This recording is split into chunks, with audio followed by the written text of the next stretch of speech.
ಶುರು ಮಾಡಿ.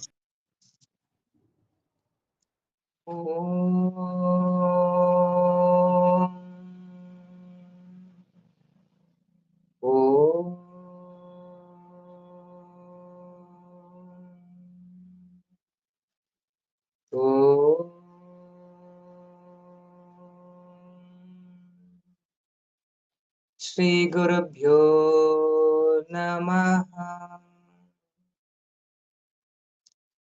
ಅಂತರ್ಜ್ಯೋತಿಃ ಬಹಿರ್ಜ್ಯೋತಿಃ ಪ್ರತ್ಯಗ್ಜ್ಯೋತಿಃ ಪರಾತ್ಪರಃ ಜ್ಯೋತಿರೇವ ಜ್ಯೋತಿಃ ಸ್ವಯಂ ಜ್ಯೋತಿಃ ಆತ್ಮ ಜ್ಯೋತಿಃ ಶಿವೋಸ್ಮ್ಯಹಂ.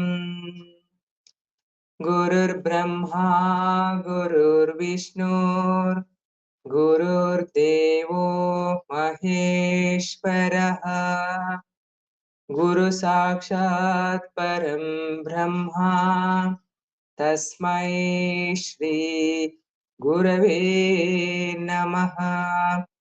ಅಖಂಡ ಮಂಡಲಾಕಾರಂ ವ್ಯಾಪ್ತಂ ಯೇನ ಚರಾಚರಂ ತತ್ಪದಂ ದರ್ಶಿತಂ ಯೇನ ತಸ್ಮೈ ಶ್ರೀ ಗುರವೇ ನಮಃ.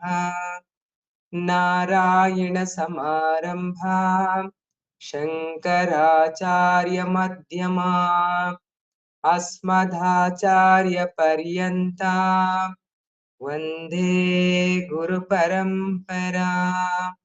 ಸದಾಶಿವ ಸಮಾರಂಭಾಂ ಶಂಕರಾಚಾರ್ಯ ಮಧ್ಯಮಾಂ ಅಸ್ಮದಾಚಾರ್ಯ ಪರ್ಯಂತಾಂ ವಂದೇ ಗುರು ಪರಂಪರಾಂ. ಓಂ ಶಾಂತಿ ಶಾಂತಿ ಶಾಂತಿ. ಪ್ರಭುಜಿಯವರಿಗೆ ವಂದನೆಗಳು ಹಾಗೂ ಎಲ್ಲ ಆತ್ಮಜ್ಯೋತಿಗಳಿಗೂ ವಂದನೆಗಳು. ಧನ್ಯವಾದಗಳು ಸಂಧ್ಯಾ. ಎಲ್ಲ ಆತ್ಮಜ್ಯೋತಿಗಳಿಗೂ ವಂದನೆಗಳು ಹಾಗೂ ಸ್ವಾಗತ. ಇವತ್ತಿನ ಈ ಮನನ ತರಗತಿಗೆ ನಮ್ಮ ಸದ್ಗುರುಗಳಾದ ಶ್ರೀ ಪ್ರಭುಜಿಯವರ ಆಶೀರ್ವಾದದೊಂದಿಗೆ ಇವತ್ತು ನಾವು ದೃಗ್ದೃಶ್ಯ ವಿವೇಕವನ್ನು ಕಂಟಿನ್ಯೂ ಮಾಡ್ತಾ ಇದ್ದೀವಿ. ದೃಗ್ದೃಶ್ಯ ವಿವೇಕ 55ರಿಂದ ನಾವು ಆಕ್ಚುಲಿ ಸುಮಾರು ಒಂದು 40 ಆದ್ಮೇಲೆ ಕೆಲವು ಶ್ಲೋಕಗಳ ಮೂಲಕನೇ ನಿಧಿಧ್ಯಾಸದೇ ಜಾಸ್ತಿ ಹೇಳ್ತಾ ಹೋಗ್ತಿದ್ದಾರೆ. ಅಂತರ್ನಿಧಿಧ್ಯಾಸ, ಬಾಹಿರ್ನಿಧಿಧ್ಯಾಸ, ಅದರಲ್ಲಿ ಶಬ್ದಾನುವಿದ್, ರೂಪಾನುವಿದ್ದು, ನಿರ್ವಿಕಲ್ಪ, ಸವಿಕಲ್ಪ, ಹಾಗೆ ಕಾನ್ಶಿಯಸ್ ಮೈಂಡ್, ಸಬ್ ಕಾನ್ಶಿಯಸ್ ಮೈಂಡ್, ಜಾಗೃತ ಮನಸ್ಸು, ಸುಪ್ತ ಮನಸ್ಸು, ಪ್ರಜ್ಞೆಗೆ ನಿಲುಕದ ಸುಪ್ತ ಮನಸ್ಸು, ಹೀಗೆ ಇದ್ರದೇ ಸ್ವಲ್ಪ ಜಾಸ್ತಿ ಹೇಳ್ತಾ ಹೋಗ್ತಾ ಇದ್ದಾರೆ ಗುರುಗಳು. ಇವತ್ತು 4 ಚಿಕ್ಕದಿದೆ, ಹಾಗಾಗಿ ಎಲ್ಲಾದನ್ನು ಚೂರು ಸೇರಿಸಿ ಕ್ಲಬ್ ಮಾಡಿದೀವಿ. ರಾಘವ್ ರಾಕೇಶ್ ಅವರು ಕೋಆರ್ಡಿನೇಟ್ ಮಾಡ್ತಾ ಸ್ವಲ್ಪ PPTನ ತೋರಿಸಿ ಎಲ್ಲ ಎಕ್ಸ್ಪ್ಲೇನ್ ಮಾಡ್ತಾರೆ. ಯಾರಿಗೇನೇ ಕ್ವೆಶ್ಚನ್ ಇದ್ರು ದಯವಿಟ್ಟು ಖಂಡಿತ ಕ್ವೆಶ್ಚನ್ ಮಾತಾಡಿ, ಎಲ್ಲರಿಗೂ ಅದು ಇನ್ನೂ ಒಳ್ಳೆ ಮನನ ಆಗುತ್ತೆ. ಓಕೆ ರಾಘವ್. Thank you. ಎಲ್ಲ ಆತ್ಮಜ್ಯೋತಿಗಳಿಗೆ ನಮಸ್ಕಾರ. ಈ ದಿನ ಸದ್ಗುರು ಪ್ರಭುಜಿಯವರ ಒಂದು ದೃಗ್ದೃಶ್ಯ ವಿವೇಕ 55, 56, 57, 58 4 ಟಾಕ್ ಬಗ್ಗೆ ಗುರುಗಳು ಇದರಲ್ಲಿ ಹೇಳ್ತಾರೆ. ಇದೆಲ್ಲ ಅಂತರ್ ಸಮಾಧಿ ವಿಷಯದ ಬಗ್ಗೆ ಗುರುಗಳು ವಿಶೇಷವಾಗಿ ಎಕ್ಸಾಂಪಲ್ ಮುಖಾಂತರ ತುಂಬಾ ಚೆನ್ನಾಗಿ ಇದರಲ್ಲಿ ಹೇಳ್ತಾ ಇದ್ದಾರೆ. ಸೊ ಇದರಲ್ಲಿ ಮೊದಲನೇದಾಗಿ ಒಂದು ಪ್ರಶ್ನೆ ಮುಖಾಂತರ ಶುರು ಮಾಡೋದಾದ್ರೆ, ಮೊದಲನೇ ಪ್ರಶ್ನೆ ಶೋಭಾ ಜಗದೀಶ್ ಮೇಡಮ್ಗೆ. ಗುರುಗಳು ಕಾನ್ಶಿಯಸ್ ಮೈಂಡ್ ಅಂದ್ರೆ ಜಾಗೃತ ಮನಸ್ಸು ಎಂದರೇನು, ಅದರ ಕೆಲಸ ಏನು ಅನ್ನೋದ್ರ ಬಗ್ಗೆ ಶುರುವಿನಲ್ಲಿ ಹೇಳ್ತಾರೆ. ಅದ್ರ ಬಗ್ಗೆ ನಿಮ್ಮ ವಿವರ. ಕಾನ್ಶಿಯಸ್ ಮೈಂಡ್ ಅಂದ್ರೆ ಈಗ ನಾವು ಎಚ್ಚರದಲ್ಲಿ ಏನಿದೆ, ಈಗ ನನಗೆ ಏನೇನ್ ಕಾಣಿಸ್ತಾ ಇದೆ ಅದೆಲ್ಲ ಕಾನ್ಶಿಯಸ್ ಮೈಂಡ್ ಅಲ್ಲೇ ಕಾಣಿಸ್ತಾ ಇದೆ. ಆದ್ರೆ ಕಾನ್ಶಿಯಸ್ ಮೈಂಡ್ ಅಲ್ಲಿ ಇದ್ದಾಗ್ಲೂ ಏನಾಗುತ್ತೆ, ಸಬ್ ಕಾನ್ಶಿಯಸ್ ಮೈಂಡ್ ಕೆಲಸ ಮಾಡುತ್ತೆ ಅಂದ್ಬಿಟ್ಟು ಹೇಳಿದ್ದಾರೆ. ಹೇಗೆ ಅಂತಂದ್ರೆ, ಈಗ ನಾನೊಂದು ಬ್ರೀತಿಂಗ್ ಮಾಡ್ತಾ ಇದ್ದೀನಿ, ನ್ಯಾಚುರಲ್ ಉಸಿರಾಡ್ತಾ ಇದ್ದೀನಿ, ಅದಾಗ್ಲಿ ಹಾರ್ಟ್ ಬೀಟಿಂಗ್ ಇದೆಲ್ಲಾನು ಏನಾಗ್ತದೆ ನ್ಯಾಚುರಲ್ ಆಗಿ ಆಗ್ತಿದೆ. ಅಂದ್ರೆ ಅದು ಸಬ್ ಕಾನ್ಶಿಯಸ್ ಮೈಂಡ್ ಇಂದ ತನ್ನಂತಾನೆ ನಡೀತಿದೆ. ಇದೆಲ್ಲ ಕಾನ್ಶಿಯಸ್ ಮೈಂಡ್ ಅಲ್ಲಿ ನಾವ್ ಏನೇನ್ ಕಾಣಿಸ್ತಾ ಇದೆ ಅದನ್ನೆಲ್ಲ ಕಾನ್ಶಿಯಸ್ ಮೈಂಡ್ ಅಲ್ಲಿ ಇದಾಗ್ತಾ ಇದೆ. ನಮ್ಮ ಅರಿವಿಗೆ ಏನೇನ್ ಬರ್ತಿದೆ ಅದೆಲ್ಲಾನು ಸಬ್ ಕಾನ್ಶಿಯಸ್ ಮೈಂಡ್ ಅಲ್ಲಿ ನಮ್ಗೆ ಅರಿವಿಗೆ ಗೊತ್ತಾಗ್ದೇನೆ ನಡೀತಾ ಇರೋದನ್ನು ಆಗ್ತಾ ಇದೆ ಅಂತ ಅಂದ್ಬಿಟ್ಟು ಅದ್ರ ಬಗ್ಗೆ ಗುರುಜಿ ಇದರಲ್ಲಿ ಹೇಳಿದ್ದಾರೆ. ಎಲ್ಲಾನು ಕಾನ್ಶಿಯಸ್ ಸಬ್ ಕಾನ್ಶಿಯಸ್ ಮೈಂಡ್ ಇಂದೆಲ್ಲಾನು ಕೆಲಸ ಅಂತ ಅಂದ್ಬಿಟ್ಟು ಹೇಳಿದ್ದಾರೆ.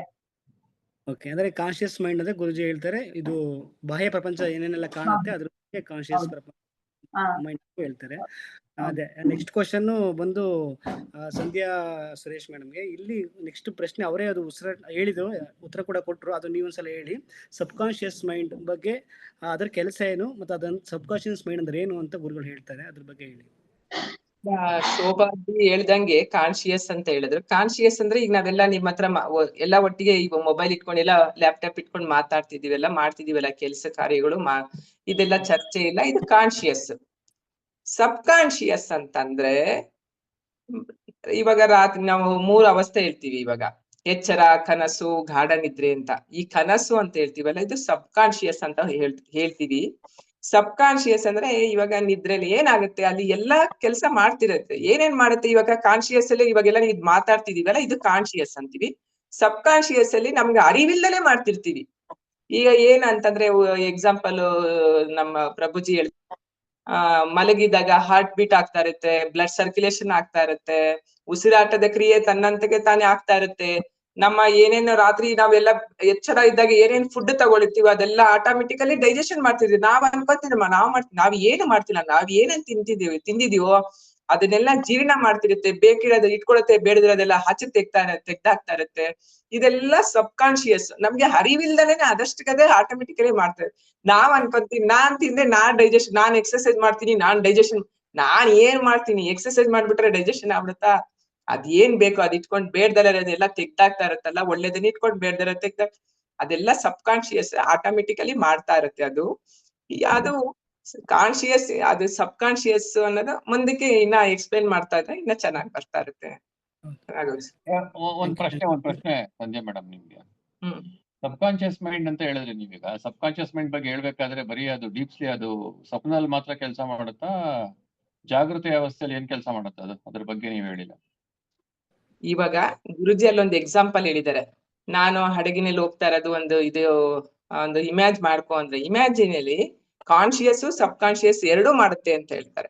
ಇಮ್ಯಾಜಿನ್ ಮಾಡ್ಕೊಳ್ಳೋ, ನಾ ಸುಮ್ನೆ ಕೂತ್ಕೊಂಡು ಏನೋ ಈಗ ನಾವು ನಿಮ್ಮ ಸತ್ಯಜಿ ಮನೆಗ್ ಬಂದಂಗೆ ಮಾಡ್ಕೊಳ್ಳಿ, ಸತ್ಯಜಿ ಬಿಸಿ ಬಿಸಿ ದೋಸೆ ಮಾಡ್ಕೊಡ್ತಾ ಇದಾರೆ ಅಂತ ಅಂದಾಗ ಅವ್ರ ಪ್ರಶ್ನೆ ಏನಿತ್ತು ಅಂತಂದ್ರೆ ಸಬ್ ಕಾನ್ಶಿಯಸ್ ಅಲ್ಲಿ ಮಾತ್ರ, ಅಂದ್ರೆ ಕನಸಿನ ಅವಸ್ಥೆಯಲ್ಲಿ ಮಾತ್ರ ಇರುತ್ತೆ ಸಬ್ ಕಾನ್ಶಿಯಸ್ ಅನ್ನೋ ರೀತಿ ಇತ್ತು. ಅದಕ್ಕೆ ಎಚ್ಚರ ಅವಸ್ಥೆ ಕೂಡ ಇರುತ್ತೆ ಅಂತ ನೀವು ಅದನ್ನ ಹೇಳಿಲ್ಲ, ಒತ್ತಿ ಹೇಳ್ಬೇಕು. ಅದಕ್ಕೋಸ್ಕರನೇ 3 ಅವಸ್ಥೆಯಲ್ಲಿ ಇರುತ್ತೆ ಅಂತ. ಹೌದೌದು, 3 ಅವಸ್ಥೆಲೇ ಇರುತ್ತೆ ಅದು. ಹೌದು, ಕಾನ್ಶಿಯಸ್ ಇದ್ದಾಗನು ಅದಷ್ಟು ಕೆಲಸ ಸಬ್ ಕಾನ್ಶಿಯಸ್ ಅವಸ್ಥೆಯಲ್ಲೂ ಇರೋದಿಲ್ಲ. ಒಂದ್ ನಿಮಿಷ ರಾಘವ್ಜಿ, 3 ಇರಲ್ಲ, 2 ಇರುತ್ತೆ. ಕಾನ್ಶಿಯಸ್, ಸಬ್ ಕಾನ್ಶಿಯಸ್ 2 ಇರುತ್ತೆ. ಎಚ್ಚರ ಮತ್ತು ಮಾತ್ರ ಇರುತ್ತೆ. ಗಾಢ ನಿದ್ರೆಯಲ್ಲಿ ಇರೋದಿಲ್ಲ. ಅಲ್ಲಿ 3 ಅವಸ್ಥೆಯಲ್ಲಿ 2 ಅವಸ್ಥೆ ಮಾತ್ರ. ಉಸಿರಾಟ ಪ್ರಕ್ರಿಯೆ ಎಲ್ಲ ನಡೀತಾ ಇದೆ ಅಂದ್ರೆ ಅಲ್ಲಿ ಸಬ್ ಕಾನ್ಶಿಯಸ್ ನಡೀತಾ ಇದೆ ಅಂತ ಅಲ್ವಾ ಕೆಲಸ ಅಲ್ಲಿ? ಸಬ್ ಕಾನ್ಶಿಯಸ್ ಅಲ್ಲಪ್ಪ ಅದು ಕೇಳೋದು, ಅದು ಪ್ರಜ್ಞಾಹೀನ, ಅನ್ಕಾನ್ಶಿಯಸ್ ಅಂತ ಹೇಳ್ತಾರೆ. ಡೀಪ್ ಕಾನ್ಶಿಯಸ್, ಅನ್ಕಾನ್ಶಿಯಸ್, ಕಾನ್ಶಿಯಸ್, ಸಬ್ ಕಾನ್ಶಿಯಸ್, ಅನ್ಕಾನ್ಶಿಯಸ್. ಈಗ ಸಬ್ ಕಾನ್ಶಿಯಸ್ ಅಲ್ಲಿ ನಡೀತಾ ಇರೋದು ಕಾನ್ಶಿಯಸ್ ಅಲ್ಲೇ ನಡೀತಿರುತ್ತೆ. ಬಟ್ ಅನ್ಕಾನ್ಶಿಯಸ್ ಅಲ್ಲಿ ಏನು ಇರಲ್ಲ, ಅದು ತನ್ಪಾಡಕ್ ನಡೀತಾರೆ. ಹೃದಯ ಬಡಿತಾ ಇದೆ, ಹಾರ್ಟ್ ಬೀಟ್ ಆಗ್ತಾ ಇದೆ, ಎಲ್ಲ ಪ್ರಕ್ರಿಯೆಗಳು ತಾನಾಗೆ ನಡೀತಾ ಇದೆ. ಅದು ಗಾಢ ನಿದ್ರೆಲೂ ಆಗ್ತಾ ಇದೆ. ಹೌದು, ಅಲ್ಲಿ ಕಾನ್ಶಿಯಸ್ ಮೈಂಡ್ ಏನಾಗುತ್ತೆ ಅಂತಂದ್ರೆ, ಅಲ್ಲ ಅದು ಎಲ್ಲ ಸುಪ್ತಾವಸ್ಥೆಗೆ ಹೋಗುತ್ತೆ ಸರ್, ಪ್ರತಿಯೊಂದು ಕೂಡ. ಆದ್ರೆ ಹೋದ್ರುನು ಅಲ್ಲಿ ನಾವು ಏನ್ ಹೇಳ್ತೀವಿ, ಪ್ರಜ್ಞೆಗೆ ನಿಲುಕದ ಮನಸ್ಸು ಅಂತೀವಿ, ಡೀಪ್ ಸ್ಲೀಪ್ ಸ್ಟೇಟ್. ಈಗೋ ಒಬ್ಬ ಇರಲ್ಲ ಅಂತ ಹೇಳ್ತಾರೆ, ಅಂದ್ರೆ ಅಹಂಕಾರ ಈಗೋ ಇರಲ್ಲ. ಬಟ್ ಅಲ್ಲಿ ಮಲಗಿದ್ದಾಗ ಈಗ ಮೇಡಮ್ ಅವ್ರು ಹೇಳ್ದಂಗೆ, ಸಂಧ್ಯಾ ಮೇಡಮ್ ಹೇಳ್ದಂಗೆ, ಮಲಗಿದ್ದಾಗ ಏನಾಗುತ್ತೆ, ಆ ಹೃದಯ ಬಡಿತಾ ಇರ್ಬೋದು, ಅವ್ರು ಹೇಳ್ದಂಗೆ ಎಲ್ಲಾ ಕ್ರಿಯೆಗಳನ್ನು ಮಾಡ್ತಾ ಹೋಗುತ್ತೆ. ಅದು ಕೆಲಸ ಒಂದೇನೆ, ಬೇರೆ ಬೇರೆ ನೇಮ್ ಕೊಟ್ಟಿದೀವಿ ಅಷ್ಟೇ. ಬೆಳಗ್ಗೆ ಎದ್ದಾಗ ಬೇರೆ ತರ, ಮಧ್ಯಾಹ್ನ ಮಲಗಿದಾಗ ಬೇರೆ ತರ, ರಾತ್ರಿ ಬೇರೆ ತರ. Thank you madam. ಸರ್ ನಿಮ್ಗೆ ಪ್ರಶ್ನೆ. ಸಂತೋಷ್ ಸರ್, ಗುರುಜಿ ಕಲ್ಪನೆಗೆ ರೂಪ ಯಾವಾಗ ಬರುತ್ತೆ ಅಂತ ಹೇಳ್ತಾರೆ. ನಮ್ಮ ಕಲ್ಪನೆಗೆ ರೂಪ ಯಾವಾಗ ಬರುತ್ತೆ ಅಂತ ಅದ್ರ ಬಗ್ಗೆ ವಿಶೇಷವಾಗಿ ಹೇಳಿದ್ದಾರೆ, ಅದ್ರ ಬಗ್ಗೆ ಹೇಳಿ ಸರ್. ಕಲ್ಪನೆಗೆ ನಾವು ಏನ್ ಮಾಡ್ತೀವಿ ಅಂತಂದ್ರೆ, ಈಗ ಸಮಾಧಿ ಸ್ಥಿತಿಯಲ್ಲಿ ಏನಾಗುತ್ತೆ ಅಂತಂದ್ರೆ, ಕಲ್ಪನೆ ಅಂದ್ರೆ ನಮ್ಗೆ ಪ್ರತಿಯೊಂದು ನಾಮರೂಪಗಳೇ ಅಲ್ವಾ. ನಾವು ಏನ್ ಮಾಡ್ತೀವಿ, ರೂಪವಿದ್ ಸವಿಕಲ್ಪ ಸಮಾಧಿಯಲ್ಲಿ ನೋಡ್ಬೇಕಾದ್ರೆ ಎಲ್ಲವೂ ಕಲ್ಪನೆ. ದೇಹ, ಮನಸ್ಸು, ಬುದ್ಧಿಯಿಂದ ಹಿಡಿದು ನಾವು ನೋಡುವಂತ ಪ್ರಪಂಚದಲ್ಲಿ ಎಲ್ಲದಕ್ಕೂ ನಾವು ನಾಮರೂಪದಿಂದನೇ ನೋಡ್ತಾ ಇರ್ತೀವಿ. ಯಾವಾಗ ನಾವು ಈ ದೇಹ, ಮನಸ್ಸು, ಬುದ್ಧಿ ಅಥವಾ ನಾನು ನೋಡ್ತಾ ಇರೋದು ಯಾವುದು ನಾನಲ್ಲ, ಅದನ್ನ ಮೀರಿದವನು ಸಾಕ್ಷಿ ನಾನು ಅನ್ನೋ ಒಂದು ಅರಿವು ಬರುತ್ತೆ ನಮ್ಗೆ. ಯಾವಾಗ ಬರುತ್ತೆ ಅಂತ ಅಂದ್ರೆ ಯಾವಾಗ ನಾವು ಇದಕ್ಕಿಂತ ನಾನು ಬೇರೆ ಅನ್ನೋ ಒಂದು ಭಾವ ಮತ್ತೆ ಆ ಒಂದು ತಿಳುವಳಿಕೆಯ ಮುಖಾಂತರ ಬಂದಾಗ ಗೊತ್ತಾಗತ್ತೆ, ಓ ಇದು ನಾನಲ್ಲ, ಇದು ದೇಹ ನಾನಲ್ಲ, ಮನಸ್ಸಿನಲ್ಲ, ಬುದ್ಧಿ ನಾನಲ್ಲ, ಅಥವಾ ನಾನು ಕಾಣ್ತಾ ಇರೋ ವಸ್ತು ಯಾವ್ದು ನಾನಲ್ಲ, ಯಾಕಂದ್ರೆ ನಾನು ನೋಡ್ಕೊಳಕ್ಕೆ ಆಗಲ್ಲ ಅನ್ನೋ ಒಂದು ಅನ್ನೋದ್ರೆ ಅದನ್ನ ಬಿಟ್ಟು ಯಾವ್ದಿದೆ ಅದು ನಾನು ಅನ್ನೋ ಒಂದು ಅರಿವು ಬರುತ್ತೆ. ಇಲ್ಲಿ ವೇಳೆ ಸರಿ ಇದೆ ಸರ್. ಗುರುಜಿ ಒಂದು ಪಾಯಿಂಟ್ ಮಾಡ್ತಾರೆ ಇಲ್ಲಿ. ಕಲ್ಪನೆಗೆ ರೂಪ ಯಾವಾಗ ಬರುತ್ತೆ ಅಂದ್ರೆ ನಮ್ಮ ಸಬ್ಕಾನ್ಶಿಯಸ್ ಕಲ್ಪನೆ ಏನಿದೆ ಅದು ಕಾನ್ಶಿಯಸ್ ಪ್ರಪಂಚ ಜೊತೆ ಯಾವಾಗ ಕಲ್ಪಿಸ್ಕೊಳ್ಳುತ್ತೆ ಅಂದ್ರೆ ರೂಪಿಸ್ಕೊಳ್ಳುತ್ತೆ. ಕಲ್ಪನೆ ಆಗೋದು ಸಬ್ಕಾನ್ಶಿಯಸ್ ಲೆವೆಲ್ ಅಲ್ಲಿ, ಅದು ಪ್ರಕಟ ಆಗೋದು ಕಾನ್ಶಿಯಸ್ ಲೆವೆಲ್ ಅಲ್ಲಿ. ಸೊ ಯಾವಾಗ ಸಬ್ಕಾನ್ಶಿಯಸ್ ಲೆವೆಲ್ ಮತ್ತು ಕಾನ್ಶಿಯಸ್ ಲೆವೆಲ್ ಎರಡೂ ಕೂಡ ಒಂದಕ್ಕೊಂದು ಸೇರುತ್ತೆ, ಅಲ್ಲಿ ಕಲ್ಪನೆಗೆ ರೂಪ ಬರುತ್ತೆ. ಈಗ ನಮಗೆಲ್ಲ ಜಗತ್ತಿನ ಕಲ್ಪನೆ ಎಲ್ಲ ಆಗ್ತಾ ಇರೋದೇ ಬಿಕಾಸ್ ಆಫ್ ನಾವು ಕಲ್ಪಿಸಿದ್ದಕ್ಕೆ ನಮಗೆ ಜಗತ್ತು ನಮಗೆ ಕಾಣಿಸ್ತಾ ಇದೆ. ಸೊ ಹಾಗಾಗಿ ಏನ್ ಕಲ್ಪನೆ ಆಗುತ್ತೆ, ಥಾಟ್ಸ್ ಬಿಕಮ್ ಅಂತಾರಲ್ಲ ಸರ್, ಅಂದ್ರೆ ಆಲೋಚನೆಗಳು ವ್ಯಕ್ತ ಆಗುತ್ತೆ. ಅಲ್ಲ, ನೀವು ಪ್ರಶ್ನೆ ಈ ತರ ಕೇಳ್ಬೋದಾಗಿತ್ತು ಅನ್ಸುತ್ತೆ. ಪ್ರಶ್ನೆಯಲ್ಲಿ ಮೋಸ್ಟ್ಲಿ ಡಿಫರೆನ್ಸ್ ಆಯ್ತು. ಪ್ರಶ್ನೆ ನೀವು ಯಾವ ತರ ಕೇಳ್ಬೋದಾಗಿತ್ತು ಅಂತಂದ್ರೆ, ಈಗ ನಾನೇನ್ ಅನ್ಕೊಂಡೆ ಅಂತ ಅದೇ ರೂಪ ವಿತ್ ಸವಿಕಲ್ಪ ಸಮಾಧಿಗೆ ಬರ್ತಲ್ಲ, ಆ ತರ ನೀವು ಕೇಳ್ತಾ ಇರೋದು ಹೆಂಗೆ ಅಂತಂದ್ರೆ, ನಾನು ಪ್ರಪಂಚದೊಟ್ಟಿಗೆ ಕಾನ್ಶಿಯಸ್ನೆಸ್ ಅಲ್ಲಿ ವ್ಯವಹಾರ ಮಾಡ್ತಾ ಇದ್ದೀನಿ. ನನ್ನ ವ್ಯವಹಾರದಲ್ಲಿ ಏನಾಗ್ತಾ ಇದೆ ಅಂತಂದ್ರೆ, ನಾನು ಜಾಗೃತ ಮನಸ್ಸಿನಿಂದ ವ್ಯವಹಾರ ಮಾಡ್ತೀನಿ. ಬಟ್ ಆದ್ರೆ ನಾನು ಏನೇ ಆಕ್ಷನ್ ಮಾಡ್ಬೇಕಾದ್ರೂ ಸೂಕ್ತ ಮನಸ್ಸಿಂದ ಬರ್ಬೇಕು. ಸೂಕ್ತ ಮನಸ್ಸಲ್ಲಿ ಏನಾಗುತ್ತೆ ಅಂತ ಅಂದ್ರೆ ಕಲ್ಪನೆಗಳು ಮತ್ತೆ ಇಮ್ಯಾಜಿನೇಷನ್ಸ್, ಮೆಮೊರೀಸ್ ಎಲ್ಲ ಸ್ಟೋರ್ ಆಗಿರುತ್ತೆ ಅಲ್ವಾ. ಅಲ್ಲಿಂದ ತಗೊಂಡು ನಾನೇನ್ ಮಾಡ್ತೀನಿ, ಇವಾಗ ನಾನು ನೋಡ್ತಾ ಇದ್ದೀನಿ ಮೊಬೈಲ್ ಅಲ್ಲಿ, ನೀವು 4 ಜನ ಕಾಣಿಸ್ತಾ ಇದ್ದೀರಾ, ನಂಗೆ 4 ಜನ ಕಾಣಿಸ್ತಾ ಇದ್ದೀರಾ, ಯಾಕಂದ್ರೆ ಅದು ನನ್ನ ಮೆಮೊರಿಯಲ್ಲಿ ಇದೆ. ನೀವು ರಾಘವು, ಇವರು ಸತ್ಯ ಮೇಡಮು, ಇವರು ಶೋಭಾ ಮೇಡಮು ಅಂತ. ಹಂಗೆ ಆ ಕಲ್ಪನೆ ಬಂದ್ಬಿಟ್ಟು ಸೂಕ್ತ ಮನಸ್ಸಲ್ಲಿ ಇಳಿದ್ಬಿಟ್ಟಿದೆ ಆಲ್ರೆಡಿ. ಅದನ್ನ ನಾನೇನ್ ಮಾಡ್ತೀನಿ, ತೆಗೆದು ಹೊರಗಡೆ ತೋರಿಸ್ತೀನಿ. ಅಂದ್ರೆ ಅಲ್ಲಿಂದ ಬರುತ್ತೆ ಅಂತ ಹೇಳಿದೆ. ಆತರ ಇಲ್ಲಿ ಬಿಡಿ ಸರ್, 2 ಇನ್ಫಾರ್ಮೇಶನ್ ಸಿಕ್ತು, ಅದು ಸಿಕ್ತು, ಇದು ಸಿಕ್ತು ಕ್ವಶನ್ಗೆ answer. Thank you sir. Satish sir ಇದ್ದೀರಾ? ಇದಾರೆ, 2 ಸತಿ ಇದಾರೆ ಅವ್ರು, 2 ಹೆಸರು ತೋರಿಸ್ತಾ ಇದ್ದಾರೆ ಅವ್ರದ್ದು. ಹೌದಾ? ಸರ್ ಮಾತಾಡಿ. ಹರಿಯೋಂ ಸರ್, ನಮಸ್ಕಾರ ಸರ್. ಗುರುಜಿ ಇಲ್ಲಿ ಕನಸಿನ ಸ್ಥಿತಿಯಲ್ಲಿ ಸಬ್ ಕಾನ್ಶಿಯಸ್ ಮೈಂಡ್ ನ ಕೆಲಸ ಏನು ಅದ್ರ ಬಗ್ಗೆ ಹೇಳಿದ್ದಾರೆ. ಕನಸಲ್ಲಿ ಸಬ್ ಕಾನ್ಶಿಯಸ್ ಮೈಂಡ್ ಏನ್ ಕೆಲಸ ಮಾಡುತ್ತೆ?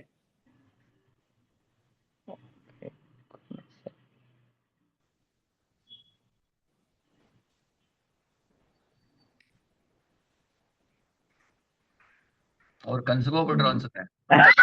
ಅಲ್ಲಿಂದನೇ ಬರ್ಬೇಕಲ್ವಾ, ಅದಕ್ಕೆ.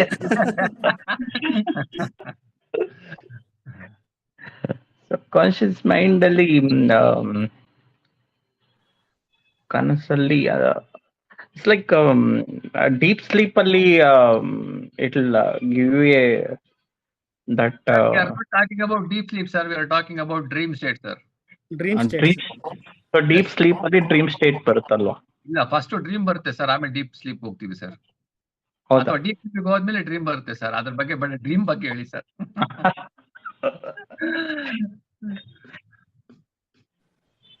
ಓಕೆ, ಅದು ಇಮ್ಯಾಜಿನೇಷನ್ಗೆ ಹೆಲ್ಪ್ ಆಗುತ್ತೆ ಸಬ್ ಕಾನ್ಶಿಯಸ್ ಮೈಂಡ್ ಅಲ್ಲಿ. So it will take you to any part of whatever it's deep rooted ಆಗಿರುತ್ತೆ, ಅಲ್ಲಿಗೆ ಕರ್ಕೊಂಡು ಹೋಗುತ್ತೆ ನಿಮ್ಮನ್ನ subconscious mind. So you would have been imagining something core in the manas pattirodunna, it will take you to their subconscious mind. ಅದೇ register ಕೊಡುತ್ತೆ. ಸರಿ ಇದೆ sir. ಒಂದ್ ನಿಮಿಷ ಸತೀಶ್, ನೀವು ಡೀಪ್ ರೂಟೆಡ್ ಅಂತ ಏನ್ ಹೇಳಿದ್ರಲ್ಲ, ನೀವು ಈ ಟಾಪಿಕ್ಸ್ ಓದ್ರ ನೀವು ಅಟ್ಲೀಸ್ಟ್ ಒಂದ್ಸತಿ ಕ್ಲಾಸಿಗೆ ಬರಕ್ ಮುಂಚೆ? ಬರೋಕ್ ಮುಂಚೆನೆ ಕೇಳಿದ್ದು. 4 ವಿಡಿಯೋ ಬರೋಕ್ ಮುಂಚೆ ಕೇಳಿದಿರಾ? ಮತ್ತೆ ಡ್ರೀಪ್ ಸ್ಟೇಟ್ ಕರೆಕ್ಟ್ ಆಗಿ ಹೇಳಿ ನೋಡೋಣ. ರಾಘವ್ಜಿ ಎಲ್ಲದಕ್ಕೂ ತಲೆ ಕೆಡ್ತಾರೆ, ನಾನು ತಲೆ ಹಂಗಲ್ಲ ಆಡ್ಸಕ್ಕಾಗಲ್ಲ. ಡೀಪ್ ಸ್ಟೇಟ್ ಅಲ್ಲಿ ಏನಾಗುತ್ತೆ ಇವಾಗ? ಆಯ್ತು, ಕಾನ್ಶಿಯಸ್ ಸ್ಟೇಟ್ ಅಲ್ಲಿ ಆಯ್ತು. ಇವಾಗ ಶೋಭಾಜಿ ಹೇಳಿದ್ರು ಕಾನ್ಶಿಯಸ್ನೆಸ್ ಅಲ್ಲಿ ಏನಾಗುತ್ತೆ. ಕಾನ್ಶಿಯಸ್ ಅಂದ್ರೆ ಜಾಗೃತದಲ್ಲಿ ಏನಾಗುತ್ತೆ ಅಂತಂದ್ರೆ, ನಾನು ಪ್ರಪಂಚ ಜೊತೆ ವ್ಯವಹಾರ ಮಾಡ್ತೀನಿ. ಮಾಡಿದ ತಕ್ಷಣ ಏನಾಗುತ್ತೆ, ನಾನು ಡ್ರೀಮ್ ಹೋಗ್ತೀನಿ. ಡ್ರೀಮ್ ಅಲ್ಲಿ ಏನ್ ಮಾಡುತ್ತೆ, ಡ್ರೀಮ್ ಅಲ್ಲಿ ಯಾವ ಬಾಡಿ, ಯಾವ ಮನಸ್ಸು ವರ್ಕ್ ಆಗುತ್ತೆ, ಅದೆಲ್ಲ ಓಕೆ. ನೀವು ಹೇಳಿದೆಲ್ಲ ಕರೆಕ್ಟೇ, ನಾನು ಇಲ್ಲ ಅಂತ ಹೇಳ್ತಾ ಇಲ್ಲ. ರಿಜಿಸ್ಟರ್ ಆಗಿರುತ್ತೆ ಎಲ್ಲ. ಬಟ್ ಆ ಸುಪ್ತ ಮನಸ್ಸು ಏನ್ ಮಾಡುತ್ತೆ, it will take the charge in the dream. ಆಯ್ತಾ? ಅದೇನ್ ಮಾಡುತ್ತೆ, ಅದೇ ಆ ಡ್ರೀಮ್ ಅಲ್ಲಿ ನಿಮ್ ಕನ್ಸಲ್ ಬರೋ ಅಂತ ಪ್ರತಿಯೊಂದು ನೀವೇ ಆಗಿರ್ತೀರಾ. ಅಂದ್ರೆ ನಿಮ್ಮ ಸೂಕ್ಷ್ಮ, ನಿಮ್ಮ ಒಂದು ಆ ಮನಸ್ಸಿನ ಸ್ಥಿತಿನೇ ಅದೆಲ್ಲ ಅಲ್ವಾ? ಅದನ್ನ ಬಗ್ಗೆ ನೀವ್ ಹೇಳಿಲ್ಲ. ಅದು ಇಟ್ ವಿಲ್ ಟೇಕ್ yeah. ಅಲ್ಲಿ ಏನ್ ಕಾಣುತ್ತೆ ಎಲ್ಲ ಅದೇ Thought process will be taken over ಅಲ್ಲಿ. So astral travel ಎಲ್ಲ that's where it happens ಅನ್ಸುತ್ತೆ ನನಗೆ. ಅರ್ಥ ಆಗ್ಲಿಲ್ಲ ನನಗೆ, sorry. Come again. So you would be imagining ಈಗ ಕೈಲಾಸ ಮಾನಸರ ಹೋಗ್ಬೇಕು ಅಂತ ಒಂದು ಇದು ಮಾಡ್ಕೊಂಡಿರ್ತೀರಾ ಸಂಕಲ್ಪ ಆ ತರ. ಅದು ಬೇರೆ, ಇದು ಡೀಪ್ ಸ್ಲೀಪ್. ಡೀಪ್ ಸ್ಲೀಪ್ ಅಲ್ಲಿ it will take you the conscious mind. ಕನಸಿನ ಸ್ಥಿತಿಯಲ್ಲಿ ಏನಾಗುತ್ತೆ ಅಂತಂದ್ರೆ conscious mind will get active. ಅಲ್ಲೇನಾಗುತ್ತೆ ಅಂತಂದ್ರೆ ಅಲ್ಲಿ ನಿಮ್ಮ ಕಾನ್ಶಿಯಸ್ ಮೈಂಡ್ ಅಲ್ಲಿ ಎಲ್ಲ ನೀವೇ ಆಗಿರ್ತೀರಾ, ಎಲ್ಲ ನೀವೇ ಕಾಣ್ತಾ ಇರ್ತೀರಾ. ಅಲ್ಲೇನಾಗುತ್ತೆ ಕಾನ್ಶಿಯಸ್ನೆಸ್ ಅಲ್ಲಿ ಅಹಂಕಾರ ಅನ್ನೋದು ಸ್ವಲ್ಪ ಇರುತ್ತೆ, ಆಕ್ಟಿವ್ ಆಗಿರುತ್ತೆ. ಸೆಟ್ ಲೆವೆಲ್ಗೆ ಹೋಗುತ್ತೆ. ಅಲ್ಲೇನಾಗುತ್ತೆ, ಬಟ್ ನಿಮ್ ಸುಪ್ತ ಮನಸ್ಸು ಆಕ್ಟಿವ್ ಆಗಿ ನೀವು ಬೆಳಗ್ಗೆ ಏನೇನ್ ಮಾಡಿರ್ತಾರೆ ಎಲ್ಲ ಆಕ್ಟಿವ್ ಆಗಿ ವರ್ಕ್ ಮಾಡಕ್ ಸ್ಟಾರ್ಟ್ ಮಾಡುತ್ತೆ. ಅಲ್ಲಿ ಎಲ್ಲ ಕ್ರಿಯೇಟ್ ಮಾಡುತ್ತೆ. ಇವಾಗ ಗುರುಜಿ ಒಂದು ಎಕ್ಸಾಂಪಲ್ ಹೇಳ್ತಾರಲ್ಲ, ಕಾಡಲ್ಲಿ ಹೋಗ್ತಾ ಇರ್ತೀರಾ, ಒಂದು ಹುಲಿ ಬರುತ್ತೆ, ಓಡಿಸ್ಕೊಂಡ್ ಬರುತ್ತೆ. ಹುಲಿ ನೀವೇ, ನದಿ ನೀವೇ, ಓಡೋರು ನೀವೇ ಅಂತ. ಆತರ ಅಂದ್ರೆ ದೇರ್ ಪರ್ಟಿಕ್ಯುಲರ್ಲಿ ನಿಮ್ಮ ಸುಪ್ತ ಮನಸ್ಸು ಫುಲ್ ಕಾರ್ಯರೂಪದಲ್ಲಿರುತ್ತೆ. ಅಲ್ಲಿ ನಿಮ್ಗೆ ಜಾಗೃತ ಮನಸ್ಸು ಇರಲ್ಲ, ಮತ್ತೆ ಪ್ರಜ್ಞಾನಸ್ಥಿತಿಯ ಮನಸ್ಸು ಕೂಡ ಇರಲ್ಲ ಅಷ್ಟೇ. Correct me if I am wrong. ಯಾರಾದ್ರೂ ನಂದೇನೋ ತಪ್ಪಾಗಿದ್ರೆ ಕರೆಕ್ಟ್ ಮಾಡಿ. ಕರೆಕ್ಟ್ ಆಗಿದೆ. ಬಟ್ ಅವ್ರು ಸತೀಶ್ ಅವ್ರು ಹೇಳೋವಾಗ ಡೀಪ್ ಸ್ಲೀಪ್ ಅಲ್ಲಿ ಅದು ನೀವು ಈಗ ಕೈಲಾಶ್ಗೆ ಹೋಗ್ಬೇಕು ಅಂದ್ರೆ ಡೀಪ್ ಸ್ಲೀಪ್ ಅಲ್ಲಿ ಅದು ಅಲ್ಲಿ ಕರ್ಕೊಂಡು ಹೋಗುತ್ತೆ ಅಂತ ಹೇಳ್ತಿದ್ದಾರೆ. ಆಕ್ಚುಲಿ ಡೀಪ್ ಸ್ಲೀಪ್ ಅಲ್ಲಿ ಯಾವ್ದು ಏನೂ ಇರಲ್ಲ, ಹೋಗಲ್ಲ. ಅದೇ ಅದಾಗೋದು ಕನ್ಸಿನಿದ್ರಲ್ಲೇನೆ. ಅಲ್ಲಿ ಕೈಲಾಶ ಸರೋವರನು ನಾನೇ, ಇದು ಕೈಲಾಶ್ ಮೌಂಟೇನ್ ನಾನೇ, ಅಲ್ಲಿ ಹೋಗ್ತಿರೋನು ನಾನೇ. ಡ್ರೀಮ್ ಸ್ಟೇಟ್ ಅಲ್ಲಿ ಕರ್ಕೊಂಡು ಹೋಗುತ್ತೆ. Okay, got it. ಸ್ವಲ್ಪ ಮಾತಾಡುವಾಗ ವಿಡಿಯೋಲು ಬನ್ನಿ ಸರ್, ಮಾತಾಡುವಾಗ ಬನ್ನಿ at least. Okay, thank you sir. Next ಪ್ರಶ್ನೆ ಅನುಸೂಯ ಮೇಡಮ್ಗೆ ಇದ್ರಲ್ವಾ ಅನುಸೂಯಾಜಿ? ಅವ್ರಿಗೂ ಅಷ್ಟೇ ಇದ್ರ. ಈಗ ಗಾರ್ಡನ್ ಇದ್ರೆ ಹೇಗೆ ಉಂಟಾಗುತ್ತದೆ? ಬನ್ನಿ ವಿಡಿಯೋ ಆನ್ ಮಾಡಿ. ಆನ್ ಮಾಡಿ ವಿಡಿಯೋ ಮಾಡ್ತಾ ಇದೀನಿ. ಮೊದಲು ಬಂದ್ಬಿಟ್ಟು ವಿಡಿಯೋ ಆನ್ ಮಾಡ್ಬೇಕು, ಆಮೇಲೆ ನೀವು ಆನ್ಸರ್ ಮಾಡ್ಬೇಕು. ಈಗ ಗಾರ್ಡನ್ ಇದ್ರೆ ಮೊಬೈಲ್ ಸರಿ ಇಲ್ಲ. ಮೇಡಮ್ ಪ್ರಶ್ನೆ ಕೇಳಿಸ್ತಾ ಇದೆಯಾ?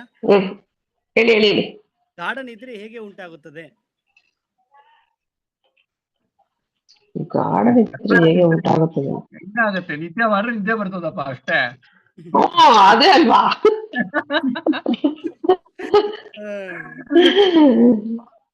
ಗಾರ್ಡನ್ ಇದ್ರೆ ಅಲ್ಲಿ ಈಗೋ ಇರೋದಿಲ್ಲ, ಎಲ್ಲ ಸಟಲ್ ಫಾರ್ಮ್ ಅಲ್ಲಿ ಇರುತ್ತೆ. ಏನ್ ಹೇಳ್ಬೇಕಪ್ಪ, ಮೇನ್ ಆಗಿ ಏನಿರಲ್ಲ. ಗಾರ್ಡನ್ ಇದ್ರೆ ಹೋಗ್ಬೇಕು ಅಂದ್ರೆ ನಿಮ್ಗೆ ಅದೊಂದು ಕೊರತೆ, ಒಂದು ಯಾವ್ದೊಂದು ವಿಷಯ ನಿಮ್ಗೆ ಅಡ್ಡ ಆಗಿರುತ್ತೆ. ಅದು ಯಾವಾಗ್ಲೂ ನಿಮ್ಗೆ ಅದು ಅದನ್ನ ಅವಾಯ್ಡ್ ಮಾಡ್ತಾ ಇರುತ್ತೆ. ಯಾವುದು ಅಂತ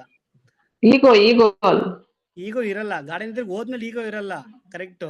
ಆದ್ರೆ ಗಾರ್ಡನ್ ಇದ್ರೆ ಹೋಗೋದಕ್ಕೆ ಸಮಸ್ಯೆ ಏನು, ಯಾವುದು ಅಲ್ಲಿಗೆ ಸಮಸ್ಯೆ ಏನೋ ಗೊತ್ತಾಗ್ತಿಲ್ಲಪ್ಪ. ಯಾರಾದ್ರೂ ಹೇಳ್ಬೋದು, ಗಾರ್ಡನ್ ಇದ್ರೆಗೆ ಹೋಗೋ ಪ್ರಕ್ರಿಯೆ ಏನ್ ಹೇಗಾಗುತ್ತೆ ಅನ್ನೋದು ಯಾರು ಗೊತ್ತಿದ್ರೆ ಯಾರಾದ್ರೂ ಹೇಳ್ಬೋದು.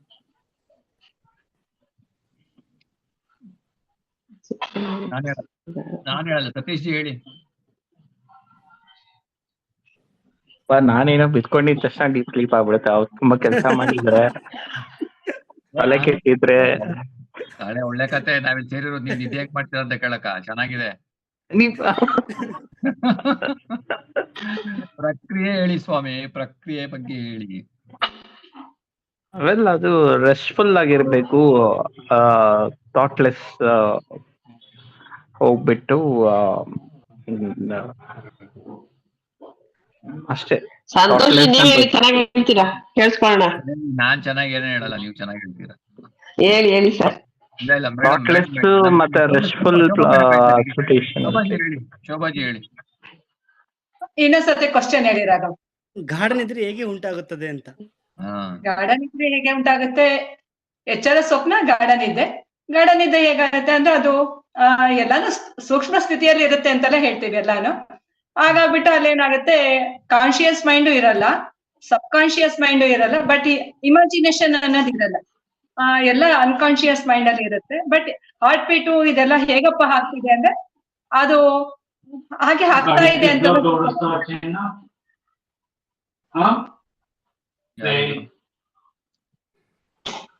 ಯಾರೋ ಗೊತ್ತಿಲ್ಲ, ಮ್ಯೂಟ್ ಹೋಗ್ಬೇಕು ಯಾರು. ಹಾ ಹೇಳಿ ಹೇಳಿ ಶೋಭಾಜಿ ಹೇಳಿ. ಅದು ಅನ್ಕಾನ್ಶಿಯಸ್ ಮೈಂಡ್ ಅಲ್ಲಿ ಎಲ್ಲಾನು ನಡೀತಾ ಇರುತ್ತೆ ಅಂತ ಅಂದ್ಬಿಟ್ಟು ಇಲ್ಲಿ ಗಾಢ ನಿದ್ದೆ ಬಗ್ಗೆ ಹೇಳ್ತಾರೆ. ಎಲ್ಲಾನು ಅಂದ್ರೆ ಇವ್ರು ಹೇಳೋದಲ್ಲ, ಅನ್ಸೂಯ ಅವರು, ಅಹಂಕಾರನು ಸೂಕ್ಷ್ಮ ರೂಪಕ್ಕೆ ಹೋಗಿರುತ್ತೆ ಅಂತಲೂ ಅವ್ರು ಒಂದು ವರ್ಡ್ ಹಿಂದಿಂದ ಒಂದು ಯೂಸ್ ಮಾಡಿದ್ರು. ಹಾಗೆ ಎಲ್ಲಾನು ಅಷ್ಟೇನೆ, ಎಲ್ಲ ಸೂಕ್ಷ್ಮ ರೂಪಕ್ಕೆ ಹೋಗಿರುತ್ತೆ. ಅಲ್ಲಿ ಇಮ್ಯಾಜಿನೇಷನ್ ಅನ್ನೋದು ಇರಲ್ಲ. ಕಾನ್ಶಿಯಸ್ ಮೈಂಡ್ ಅಂದ್ರೆ ಎಚ್ಚರದ ಅರಿವು ಇರೋದಿಲ್ಲ. ಮನಸ್ಸಿನ ಆಲೋಚನೆಗಳು ಏನೇನಿರುತ್ತೆ ಅದು ಯಾವ್ದು ಇರೋದಿಲ್ಲ ಗಾಢ ನಿದ್ರೆಯಲ್ಲಿ. ಎಲ್ಲ ಅನ್ಕಾನ್ಶಿಯಸ್ ಮೈಂಡ್ಗೆ ಹೋಗಿರುತ್ತೆ. ಇಲ್ಲ, ಆಕ್ಚುಲಿ ಏನಾಗುತ್ತೆ ಅಂತಂದ್ರೆ ಡೀಪ್ ಕಾನ್ಶಿಯಸ್ ಮೈಂಡ್ ಅಂದ್ರೆ ಪ್ರಜ್ಞೆಗೆ ನಿಲುಕದ ಮನಸ್ಸು ಅನ್ನೋದೇನಾಗುತ್ತೆ, ಡೀಪ್ ಸ್ಲೀಪ್ ಸ್ಟೇಟ್ ಅಲ್ಲಿ ಆಕ್ಟಿವ್ ಆಗುತ್ತೆ. ಅದೇನ್ ಮಾಡುತ್ತೆ ಅಂತಂದ್ರೆ ನಾವು ಸೂಕ್ಷ್ಮ ಮನಸ್ಸು ಏನ್ ಮಾಡಿದೆ, ಈ ನಮ್ಮ ಏನದು ಏನ್ ಮನಸ್ಸಪ್ಪ ಅದು ಸುಪ್ತ ಮನಸ್ಸು ಏನ್ ಮಾಡುತ್ತೆ, ಹಾರ್ಟ್ ಬೀಟ್ ಕಂಟ್ರೋಲ್ ಮಾಡುತ್ತೆ, ಎಲ್ಲಾನು ಪ್ರತಿಯೊಂದು ಕ್ರಿಯೆನು ಡೀಪ್ ಸ್ಲೀಪ್ ಹೋದಾಗ ಈ ಒಂದು ಪ್ರಜ್ಞೆಗೆ ನಿಲುಕದ ಮನಸ್ಸು ಅಂತ ನಾವೇನ್ ಹೇಳ್ತಾ ಇದೀವಲ್ಲ, ತ್ರೀ ಮೈಂಡ್ಸ್ ಏನೇ, ಮೂರು ಮನಸ್ಸು, ಜಾಗೃತ ಮನಸ್ಸು, ಸೂಕ್ಷ್ಮ ಮನಸ್ಸು ಮತ್ತೆ ಪ್ರಜ್ಞೆಗೆ ನಿಲುಕದ ಮನಸ್ಸು, ಡೀಪ್ ಕಾನ್ಶಿಯಸ್ನೆಸ್. ಅದು ಅಂದ್ರೆ ನಾವು ಏನೇನು ಮಾಡ್ತೀವಿ ಅಂತಂದ್ರೆ ಬೆಳಗ್ಗೆಯಿಂದ ಸಂಜೆ ತನಕ ಆ ವಾಸನೆಗಳ ರೂಪದಲ್ಲಿ ನಾವು ಡೀಪ್ ಸ್ಲೀಪ್ ಹೋದಾಗ ಅಲ್ಲೋಗಿ ಇಳಿದು ಅಲ್ಲಿ ಸ್ಟೋರ್ ಆಗ್ತಾ ಹೋಗುತ್ತೆ. ನಾವೀಗ ಏನ್ ಮಾಡ್ತೀವಿ ಅಂತ, ನಾನು ಬ್ರಹ್ಮಸ್ವರೂಪಿ ಅಂತ ನಾವೇನು ನಿಧಿಧ್ಯಾಸ ಮಾಡ್ತಾ ಇದೀವಲ್ಲ, ಶ್ರವಣ ಮನ ನಿಧಿಧ್ಯಾಸ, ಅದು ಅಲ್ಲಿಗೆ ಹೋಗ್ಬೇಕು. ಅಲ್ಲಿ ಹೋಗಿ ಕುತ್ಕೊಂಡಾಗ ಹಳೆ ನೀರು ಹೋಗಿ ಹೊಸ ನೀರು ಬರ್ಬೇಕಲ್ಲಿ. ಅವಾಗ ಏನಾಗುತ್ತೆ, ನಾನು ಬ್ರಹ್ಮಸ್ವರೂಪಿ ಅನ್ನೋದು ಇದು ಬರುತ್ತೆ. ಅಂದ್ರೆ ಅದು ಅಂತರ್ಸಮಾಧಿ. ಅದಕ್ಕೆ ಪ್ರಜ್ಞೆಗೆ ನಿಲುಕದ ಮನಸ್ಸು ಅಂತ ಹೇಳ್ತೀವಿ. ಆ ಮನಸ್ಸು ಏನ್ ಮಾಡುತ್ತೆ, ಅಲ್ಲಿ ಆಕ್ಟಿವ್ ಆಗುತ್ತೆ. ಸೂಕ್ಷ್ಮ ಅದು ಇದು ಇರಲ್ಲ, ಯಾವ್ದದು ನಮ್ಮ ಜಾಗೃತ ಮನಸ್ಸು ಇರಲ್ಲ, ಮತ್ತೆ ಸೂಕ್ಷ್ಮ ಮನಸ್ಸು ಕೂಡ ಇರಲ್ಲ ಅಲ್ಲಿ. ಸೊ ಇದು ಏನ್ ಮಾಡುತ್ತೆ, ಸೇಮ್ ಈ ವರ್ಕ್ನೇ ಅಲ್ಲಿ ಮಾಡುತ್ತೆ. ಅಲ್ಲಿ ಅಹಂಕಾರ ಇರಲ್ಲ, ಮತ್ತೆ ನಾನು ಅನ್ನೋದು ಇದಿರಲ್ಲ, ಅಲ್ಲಿ ಕ್ಲೇಮ್ ಮಾಡಕ್ಕೆ ಏನಿರಲ್ಲ, ಎಲ್ಲ ಸೆಟ್ಲ್ ಲೆವೆಲ್ ಅಲ್ಲಿ ಇರುತ್ತೆ. ಆವಾಗ ಏನಾಗುತ್ತೆ, ಸೂಕ್ಷ್ಮ ಮನಸ್ಸು ಏನ್ ಮಾಡುತ್ತೆ, ನಾವು ಬೆಳಗ್ಗೆಯಿಂದ ಏನೇನ್ ಮಾಡಿರ್ತೀವಿ ಎಲ್ಲ ತಗೊಂಡು ಸ್ಟೋರ್ ಮಾಡ್ತಾ ಬರುತ್ತೆ ಒಳಗಡೆ. ನೀವು ನಿದ್ದೆ ಮಾಡ್ತಾ ಮಾಡಿ ಎಲ್ಲಗೂ ಮಾಡಿರೋದು ಬೆಳಗ್ಗೆಯಿಂದ ಸಂಜೆ ತನಕ ಅಂತ. ಅದಕ್ಕೆ ಗುರುಜಿ ಹೇಳ್ತಾರಲ್ಲ, ಮಲ್ಗಕ್ ಮುಂಚೆ ಏನ್ ಮಾಡ್ಬೇಕು ನಾವು, ಎಲ್ಲ ಇಲ್ಲಿ ಸಹಸ್ರದಲ್ಲಿ ಗುರುಸ್ಥಾನ ಇದೆ, ಆ ಗುರುಗೆಲ್ಲ ಸಮರ್ಪಣೆ ಮಾಡಿ ಮಲಗ್ಬಿಟ್ಟಾಗ ಯಾವುದು ಹೋಗಲ್ಲ, ನಾನು ಬ್ರಹ್ಮ ಸ್ವರೂಪಿ ಅನ್ನೋದೇ ಒಳಗೋಗ್ತಾ ಇರುತ್ತೆ. ಹೌದು, ಅಂದ್ರೆ ನಾವು ಅಸಹಜವಾಗಿ ನಾವು ಗಾಢ ನಿದ್ರೆಗೆ ಅಜ್ಞಾನದಿಂದ ಹೋಗ್ತೀವಿ. ಯಾವಾಗ ನಾವು ಜ್ಞಾನಪೂರ್ವಕವಾಗಿ ಹೋಗ್ತೀವಿ ಅವತ್ತು ಅದು ಅದೇ ಸಮಾಧಿ ಆಗುತ್ತೆ ಅಂತ ಗುರುಗಳು ಹೇಳ್ತಾರೆ. ಮುಂದಿನ ಪ್ರಶ್ನೆ ಶೋಭಾ, ನೆಕ್ಸ್ಟ್ ಸಂಧ್ಯಾ ಮೇಡಮ್ಗೆ. ಅವರು ಇಲ್ಲ, ಆಕ್ಚುಲಿ ಇವ್ರು ನಮ್ಮ ಅನ್ಸೂಯ ಅವರು ನನಗೆ ನಾವು ಮಲಗ್ತೀನಿ ಅಂದ್ರು, ಇವ್ರು ಸತೀಶ್ ಅವರು ನಾನು ಮಲಗ್ತೀನಿ ಅಂದ್ರು. ಆಕ್ಚುಲ್ ಆಗಿ ನಾನು ಮಲಗ್ತೀನಿ, ನಾನು ನಿದ್ದೆ ಮಾಡ್ತೀನಿ ಅನ್ನೋದೇ ಸುಳ್ಳು. ನಾನ್ ಯಾವತ್ತೂ ನಿದ್ದೆ ಮಾಡಕ್ ಸಾಧ್ಯವೇ ಇಲ್ಲ. ನಾನ್ ನಿದ್ದೆ ಮಾಡಿದ್ದೆ, ಎಷ್ಟ್ ಚೆನ್ನಾಗ್ ನಿದ್ದೆ ಮಾಡಿದೆ ಅಂತ ಹೇಳ್ಕೊಂಡಿದ್ದು. ಯಾವತ್ತಾದ್ರೂ ನಾನು ನಿದ್ದೆನ ಪ್ರಯತ್ನ ಪೂರ್ವಕವಾಗಿ ಮಾಡ್ಕೊಳಕ್ ಸಾಧ್ಯ ಇದೆಯಾ? ಆ ಮೊಮೆಂಟ್ ಏನು ನಾವು ಅದು ಜಾರ್ತೀವಲ್ವಾ, ಅದ್ ಆಕ್ಚುಲ್ ಆಗಿ ನಮಗ್ ಸಿಕ್ಕಿರಲ್ಲ. ಆ ಒಂದು ಇದು ಯಾವಾಗ ಹೆಂಗೆ ಅದ್ ಯಾವಾಗ ನಿದ್ದೆಗೋದ್ನೋ ಗೊತ್ತೇ ಆಗ್ಲಿಲ್ಲ. ಆ ತರ ಒಂದ್ ಡೈಲಾಗ್ ಹೇಳ್ಕೊತೀವಿ. ಅದು ಏನಿದೆ ಅಂದ್ರೆ ಇದೂನು ನಮಗೆ ಒಂದು ಎಕ್ಸಾಂಪಲ್. ನಾನು ಅನ್ನೋ ಇದು ಈಗೋ ತಾನ್ ಮಾಡ್ತಿರೋದು ಏನೂ ಇಲ್ಲ ಅನ್ನೋದಕ್ಕೂನು ಅದು ತೋರ್ಸ್ಲಿಕ್ಕೂನು ಅಲ್ವಾ. ಆಮೇಲೆ ಇವಾಗ ಇಲ್ಲಿ ಸಮಾಧಿ ಯಾರು ಹೋಗ್ತಾರೆ ಮತ್ತೆ? ಯಾರು ಇಲ್ಲ. ನಾನು ಹೋಗ್ತೀನಿ ಅಂದ್ರೆ ಮುಗೀತು, ಫಿನಿಶ್. ನಾನು ಅಂತ ಹೇಳೋದು ಹೋದೆ, ನಾನ್ ಸಮಾಧಿಗೆ ಹೋದೆ ಬಂದೆ. ನಾವು ಒಂದ್ ಯಾವ್ದೋ ವರ್ಕ್ಶಾಪ್ ಮಾಡ್ತಾ ಇದ್ವಿ, ನಂಗೆ ಅವಾಗ ಇದ್ರದೆಲ್ಲ ಏನು ಜ್ಞಾನದ್ದೆಲ್ಲ ಏನು ಗೊತ್ತಿಲ್ಲ. ಸೊ ಅವಾಗ ಸಾಮಾನ್ಯ ಎಲ್ಲ ಸುಮಾರು ಮೆಡಿಟೇಷನ್ ಕ್ಲಾಸು ವರ್ಕ್ಶಾಪ್ ಅಂದಾಗ ಈ ಸಮಾಧಿಗಳ ಬಗ್ಗೆ, ಅಂದ್ರೆ ಸಮಾಧಿ ಟೈಪ್ಸ್ ಆಫ್ ಹೇಳಲ್ಲ, ಬಟ್ ಜನರಲ್ ಆಗಿ ಸಮಾಧಿ ಇಂದಾಗ ಥಾಟ್ಲೆಸ್ ಸ್ಟೇಟು, ಇವಾಗ ಯೋಗದ ಮೂಲಕ ಯೋಗ ಇದ್ರಲ್ಲಿ ಅದೆಲ್ಲ ಹೇಳ್ಕೊಡ್ತಾರಲ್ವಾ, ಸಮಾಧಿ ಥಾಟ್ಲೆಸ್ ಸ್ಟೇಟು, ಪ್ರಯತ್ನ ಪೂರ್ವಕವಾಗಿ ಆ ಥಾಟ್ಸ್ ನ ಸಪ್ರೆಸ್ ಮಾಡಿ ಥಾಟ್ಸ್ ಫ್ರೀ ಮಾಡೋದು ಅಂತ. ಸೊ ಒಂದ್ 60-70 ಜನ ಇದ್ವಿ. ಅವಾಗ ಸಮಾಧಿ ಅಂದ್ರೆ ಏನು ಅನ್ನೋದೇ ಸರಿಯಾಗಿ ನನಗೆ ಫಸ್ಟ್ ಅರ್ಥನೂ ಗೊತ್ತಿರ್ಲಿಲ್ಲ. ಈಗ ಒಂದು 10-15 ವರ್ಷದಿಂದ ಎಷ್ಟು ಜನ ಇಲ್ಲಿ ಧ್ಯಾನ ಮಾಡ್ತೀರಾ ಅಂದ್ರು. ಸರಿ, ನಾನಂತೂ ಕೈ ಎತ್ತಲಿಲ್ಲ. ಒಂದಷ್ಟು ಜನ ಕೈ ಎತ್ತಿದ್ರು. ಆಮೇಲೆ ಧ್ಯಾನದಲ್ಲಿ ಎಷ್ಟು ಜನ ಸಮಾಧಿಗೆ ಹೋಗ್ತೀರಾ ಅಂದ್ರು. ಒಂದು ಕೆಲವು ಕೈಗಳು ಎತ್ತಿದ್ರು. ನಾನು ಅಂತ ಹಿಂಗ್ ನೋಡ್ತಿದ್ದೆ, ಏನಿದು ಸಮಾಧಿಗೆಲ್ಲ ಹೋಗ್ ಬರ್ತಾರ ಇವ್ರು, ಅಂದ್ರೆ ನಮ್ಗೆ ಅವಾಗ ಸಮಾಧಿ ಅಂದ್ರೆ ಏನೋ ಬಹಳ ಕೆಲಸ ಅಂತ. ಸಮಾಧಿ ಆಮೇಲೆ ಅದು day 1 or day 2 of the workshop. So ಅಷ್ಟು ಜನ ಸಮಾಧಿಗೆ ಹೋಗ್ತೀವಿ ಅಂತೆಲ್ಲ ಕೈ ಎತ್ತಿದ್ರು. ಬಹಳ ನಾನು ಅವ್ರನ್ನ ಎಲ್ಲೋ ಕೂಡ್ಸ್ಬಿಟ್ಟೆ. ಈಗ ಅಮೆರಿಕಕ್ಕೆ ಹೋಗ್ತಾರೆ, ಏನು ಗೊತ್ತಿಲ್ಲ ನಮ್ಗೆ, ಸಮಾಧಿ ಎಲ್ಲ ಹೋಗಿ ಬರ್ತಾರ. ಅಲ್ಲಮ್ಮ ಅಮೆರಿಕ ಆ, ಇಂಗ್ಲೆಂಡ್ ಹೋಗ್ತಾರೆ ಅನ್ನೋ ಆಯ್ತು. ವ್ಯಕ್ತಿ ಆಮೇಲೆ ವರ್ಕ್ಶಾಪ್ ಅವನೇ. ನಡೀತು. ಆಮೇಲೆ ವರ್ಕ್ಶಾಪ್ ನಡೀತಾ ಅವ್ರು ಸಮಾಧಿ ಅಂದ್ರೆ ಏನಂತ ಅಂದ್ರೆ ಆ ಪರ್ಟಿಕ್ಯುಲರ್ ವರ್ಕ್ಶಾಪ್ ಅಲ್ಲಿ ಅಟ್ಲೀಸ್ಟ್ ಧ್ಯಾನ ಸಮಾಧಿ ಅಂತ ಏನ್ ಹೇಳ್ಕೊಟ್ಟಿದ್ರು, ಅಫ್ಕೋರ್ಸ್ ಅವರು ಕೆಲವು ಯೋಗದ ಒಂದಿದ್ರಲ್ಲಿ ಒಂದಷ್ಟು ಅಭ್ಯಾಸದಲ್ಲಿ ಆ ಸಮಾಧಿ, ಬಟ್ ಆವಾಗಿನ ಮಟ್ಟಿಗೆ ಆಮೇಲೂ ಅವ್ರು ಸ್ವಲ್ಪ ಹೈ ಲೆವೆಲ್ ಅಲ್ಲೇ ಇದ್ರು, ನಾವೇನು ಗೊತ್ತಿಲ್ಲ ಅನ್ನೋಂಗೆ. ಈಗ ಸಂಧ್ಯಾ ನಮ್ಗೆಲ್ಲ ಗೊತ್ತಿಲ್ಲ, ನೀವ್ ಅಲ್ಲಿದ್ದೀರಾ ಅನ್ನೋಂಗೆ ನಾವು ಅವ್ರನ್ನೆಲ್ಲ ಸ್ವಲ್ಪ ಮೇಲೆ ಇಟ್ಟಿದ್ವಿ. ಆದ್ರೆ ಇಲ್ಲಿಗೆ ಬಂದ ಮೇಲೆನೆ ನಿಜವಾಗ್ಲೂ ಆಕ್ಚುಲ್ ಆಗಿ ಅದು ಸಮಾಧಿ ಅಂದ್ರೆ ಏನು, ಸಮಾಧಿಗೆ ಹೋಗೋದು ಅಂದ್ರೇನು, ನಾವು ಆಕ್ಚುಲಿ ಸಹಜ ಸಮಾಧಿಲೇ ಇರ್ತೀವಿ, ಅದನ್ನ ಗುರುತಿಸ್ತಾ ಇಲ್ಲ ನಾವು. ಅದು ಅಜ್ಞಾನ. ಆ ಜ್ಞಾನ ಅಜ್ಞಾನ ಅನ್ನೋದಲ್ಲಿ ಯಾವ ತರದಲ್ಲೂ ಹೇಳ್ಕೊಡಲ್ಲ. ಅದು ಒಂದು ಚೂರು ಅದ್ರದ್ದು ಒಂದು ಸಣ್ಣ ಡ್ರಾಪು ನಮಗ್ ಬೀಳಲ್ಲ. ಜ್ಞಾನ ಏನು ಹೇಳಲ್ಲ, ಮೈಂಡ್ ಇದೆ ಅಷ್ಟೇ. ವೇದಾಂತದ ಬಿಟ್ರೆ ವೇದಾಂತದಲ್ಲೇ ಅದ್ ಹೇಳೋದು, ಇನ್ನೆಲ್ಲೂ ನಿಮ್ಗೆ ಸಿಗಲ್ಲ ಇದು. ಯಾವ ತರದಲ್ಲೂ ಜ್ಞಾನ ಗೊತ್ತಾ, ಸಿಗಲ್ಲ. ನಾನು ಅನ್ನೋದು ಅವ್ರೆ ಅಲ್ಲಿ ಏನು ಅಂದ್ರೆ, ಈಗ ಕಾನ್ಶಿಯಸ್ ಮೈಂಡ್, ಸಬ್ ಕಾನ್ಶಿಯಸ್ ಮೈಂಡ್, ಅನ್ಕಾನ್ಶಿಯಸ್ ಮೈಂಡ್. ಅಲ್ಲೇನ್ ಮಾಡ್ತಾರೆ, ಅನ್ಕಾನ್ಶಿಯಸ್ ಜಾಸ್ತಿ ಟಚ್ ಮಾಡಲ್ಲ, ಕಾನ್ಶಿಯಸ್ ಸಬ್ ಕಾನ್ಶಿಯಸ್ ಎರಡೇ ತಗೋತಾರೆ. ಸಬ್ ಕಾನ್ಶಿಯಸ್ ನ ಫುಲ್ ಹೈಲೈಟ್ ಮಾಡ್ತಾರೆ. ಅಂದ್ರೆ ಇವಾಗ ನಾವಿಲ್ಲಿ ಏನು ಸುಪ್ತ ಮನಸ್ಸು ಎಲ್ಲಾ ಕಾರ್ಯಗಳನ್ನ ನಿರ್ವಹಿಸುತ್ತೆ, ಕಲ್ಪನೆ ಮಾಡುತ್ತೆ, ಅದು ಕಾನ್ಶಿಯಸ್ ಜೊತೆಗೆ ಸೇರ್ಕೊಂಡಾಗ ನಮಗೆಲ್ಲ ಇದು ಕಾಣುತ್ತೆ, ಇದೆಲ್ಲ ನಡೆಯುತ್ತೆ, ಏನೆಲ್ಲ ಹೇಳ್ತೀವಿ, ಅಲ್ಲೇನ್ ಮಾಡ್ತಾರೆ, all power given to the subconscious mind. ಅದು ನಿಜವೇ ಹೌದು. ಈಗ ನಮಗೂ ಇಲ್ಲಿ ಏನ್ ಹೇಳ್ತಾರೆ, ನೀವು ಏನು ಕಾನ್ಶಿಯಸ್ ಆಗಿ ಒಂದು ಥಾಟ್ ಆಗ್ತೀರಾ, ನಾನ್ ಬ್ರಹ್ಮನ್ ಅಂತ, ನೀವು ಆ ಒಂದು ಇದ್ರಲ್ಲಿ ಧ್ಯಾನಕ್ಕೆ ಕೂತ್ಕೋತೀರಾ. ಸೊ ನಿಧಿ ಧ್ಯಾಸದಲ್ಲಿ ಅದು ಆಳಕ್ಕೆ ಇಳಿಯುತ್ತೆ, ನಿಮ್ಗೆ ಅಲ್ಲಿ ಆಲ್ರೆಡಿ ಇರೋ ಇಂಪ್ರೆಷನ್ ಅದು ಹಾಗೆ ಚೇಂಜ್ ಆಗ್ತಾ ಹೋಗುತ್ತೆ ಅನ್ನೋ ತರದಲ್ಲಿ ನಮ್ಗೆ ಇಲ್ಲಿ ಮಾಡಿಸ್ತಾರೆ ಅಲ್ವಾ, ನಾನು ದೇಹ ಮನಸ್ಸು ಬುದ್ಧಿ ಅನ್ನೋದು. ಬಟ್ ಅಲ್ಲಿ ಏನು ಅಂದ್ರೆ ಇದನ್ನ ಪ್ರಾಬ್ಲಮ್ ಸಾಲ್ವಿಂಗ್ ಗೆ ಯೂಸ್ ಮಾಡ್ಕೊಳ್ಳೋದು, ಪ್ರಾಬ್ಲಮ್ ಸಾಲ್ವಿಂಗ್ ಗೆ. ಸೊ ಸಬ್ ಕಾನ್ಶಿಯಸ್ ಅಲ್ಲಿ ನೀನ್ ಏನ್ ಬೇಕು ಕೇಳು, ಅದು ನಿನಗದ್ ಮಾಡ್ಕೊಡುತ್ತೆ. ಅದು ಹೌದು, ಅದು ನಿಜವೇ, ಅಷ್ಟಕ್ಕೆ ಸೀಮಿತ ಅದು. ಆ ವರ್ಕ್ಶಾಪ್ ಅಲ್ಲಿ ಅಷ್ಟಕ್ಕೆ ಸೀಮಿತ. ಸೊ ಪ್ರಾಬ್ಲಮ್ ಇಟ್ಕೊಂಡ್ ಬರ್ತಾರೆ, ಅದನ್ನ ನೀನು ಈ ತರ ಅಫರ್ಮೇಶನ್ ಮಾಡ್ಕೋ, ಆಟೋ ಸಜೆಷನ್ ಕೊಡು, ಸಬ್ ಕಾನ್ಶಿಯಸ್ ಹೇಳೋದಕ್ಕೆ ಬೇರೆ ಬೇರೆ ಬೇರೆ ಬೇರೆ ಟೂಲ್ಸ್ ಅಂಡ್ ಟೆಕ್ನಿಕ್ಸ್. ಅಲ್ಲಿ ಹೇಗೆ ಕೊನೆಗೆ at the end of it ಅದ್ ಮುಗಿಸ್ಕೊಂಡು ಹೊರಗೆ ಬರೋವಾಗ್ಲೂ ನಮ್ಗೆ ಹೆಂಗಿದೆ ಅಂದ್ರೆ, ಸಬ್ ಕಾನ್ಶಿಯಸ್ಸೇ ಆತ್ಮ, ಸೋಲ್ ಅನ್ನೋ ತರದಲ್ಲಿ ಆಕ್ಚುಲ್ ಆಗಿ ನಮ್ಗಲ್ಲಿ ನಡೆಯೋದು ಕ್ಲಾಸ್. ಅಲ್ಲಿವರೆಗೂ ನಮ್ಗೆ ಆತ್ಮ this thing is beyond this ಅನ್ನೋ ಒಂದು ಯಾವ ಅರಿವು ಬರೋದೇ ಇಲ್ಲ, ಅಲ್ಲಿ ಗೊತ್ತೇ ಆಗಲ್ಲ. ನಾವು ಸ್ವಲ್ಪ ಅದೇನಾದ್ರೂ ಓದಿ ತಿಳ್ಕೊಂಡಿರೋ, ನೀವ್ ಹೇಳ್ದಂಗೆ ವೇದಾಂತ ತಿಳ್ಕೊಂಡಿರೋರಿಗೆ ಗೊತ್ತಾಗುತ್ತೆ, ನಮ್ಗೆ ಏನೋ ABCD ಇದ್ದೇ ಹೋಗೋರ್ಗಂತೂ. ಆದ್ರೆ ಸಬ್ ಕಾನ್ಶಿಯಸ್ನೇ ದೇವರು ಪರಮಾತ್ಮ ಅನ್ನೋ ತರ ಅದಕ್ಕೆ ನಮಸ್ಕಾರ ಮಾಡಿ ಪ್ರೇ ಮಾಡಿ ಅದೆಲ್ಲಾ ಹೇಳ್ಕೊಡ್ತಾರೆ. ಅದು ಇನ್ನವೇ ಗುಡ್ಡೆ. ನಮಗೇನ ಬೇಕು ಅನ್ನೋದು ಅದನ್ನ ನಾವು ಅಂದ್ರೆ ದೇಹಕ್ಕೆ ನಾವೇನಾದ್ರೂ ಒಂದು ಕಮಾಂಡ್ ಕೊಡ್ಬೇಕು ಅಂದಾಗ ಅದ್ರ ಮೂಲಕ ಕೊಡಬೇಕು. ಇವಾಗ ನಿಮ್ ಹಾರ್ಟ್ ಬೀಟ್ ಮಾಡ್ತಿದೆ, ನಿರಂತರವಾಗಿ 24 ಗಂಟೆ ಅದು ರೆಸ್ಟ್ಲೆಸ್ ಆಗಿ ರೆಸ್ಟೇ ತಗೊಳ್ಳದೆ ಕೆಲಸ ಮಾಡ್ತಿದೆ, ನೀವ್ ಯಾವತ್ತಾದ್ರೂ ಅದಕ್ಕೆ ಕೃತಜ್ಞತೆ ಹೇಳಿದೀರಾ, ಥ್ಯಾಂಕ್ಸ್ ಹೇಳಿದೀರಾ, ಅದೆಲ್ಲ ನಮ್ಗೆ ಆಕ್ಚುಲ್ ಆಗಿ ಗ್ರಾಟಿಟ್ಯೂಡ್ ಎಲ್ಲ ಕಲಿಸ್ತಾರೆ, ಹೌದಲ್ವಾ? ಬಟ್ ನೋಡಿ, ಅದನ್ನ ಹೇಳುವಾಗ ನೀವ್ ಹಾರ್ಟಿಗೆ ಹೇಳಿದೀರಾ, ಹೇಳಿ ಅನ್ನೋವಾಗ ನಾನ್ ಬೇರೆ ಹಾರ್ಟ್ ಬೇರೆ ಅನ್ನೋದು ಬಂತು.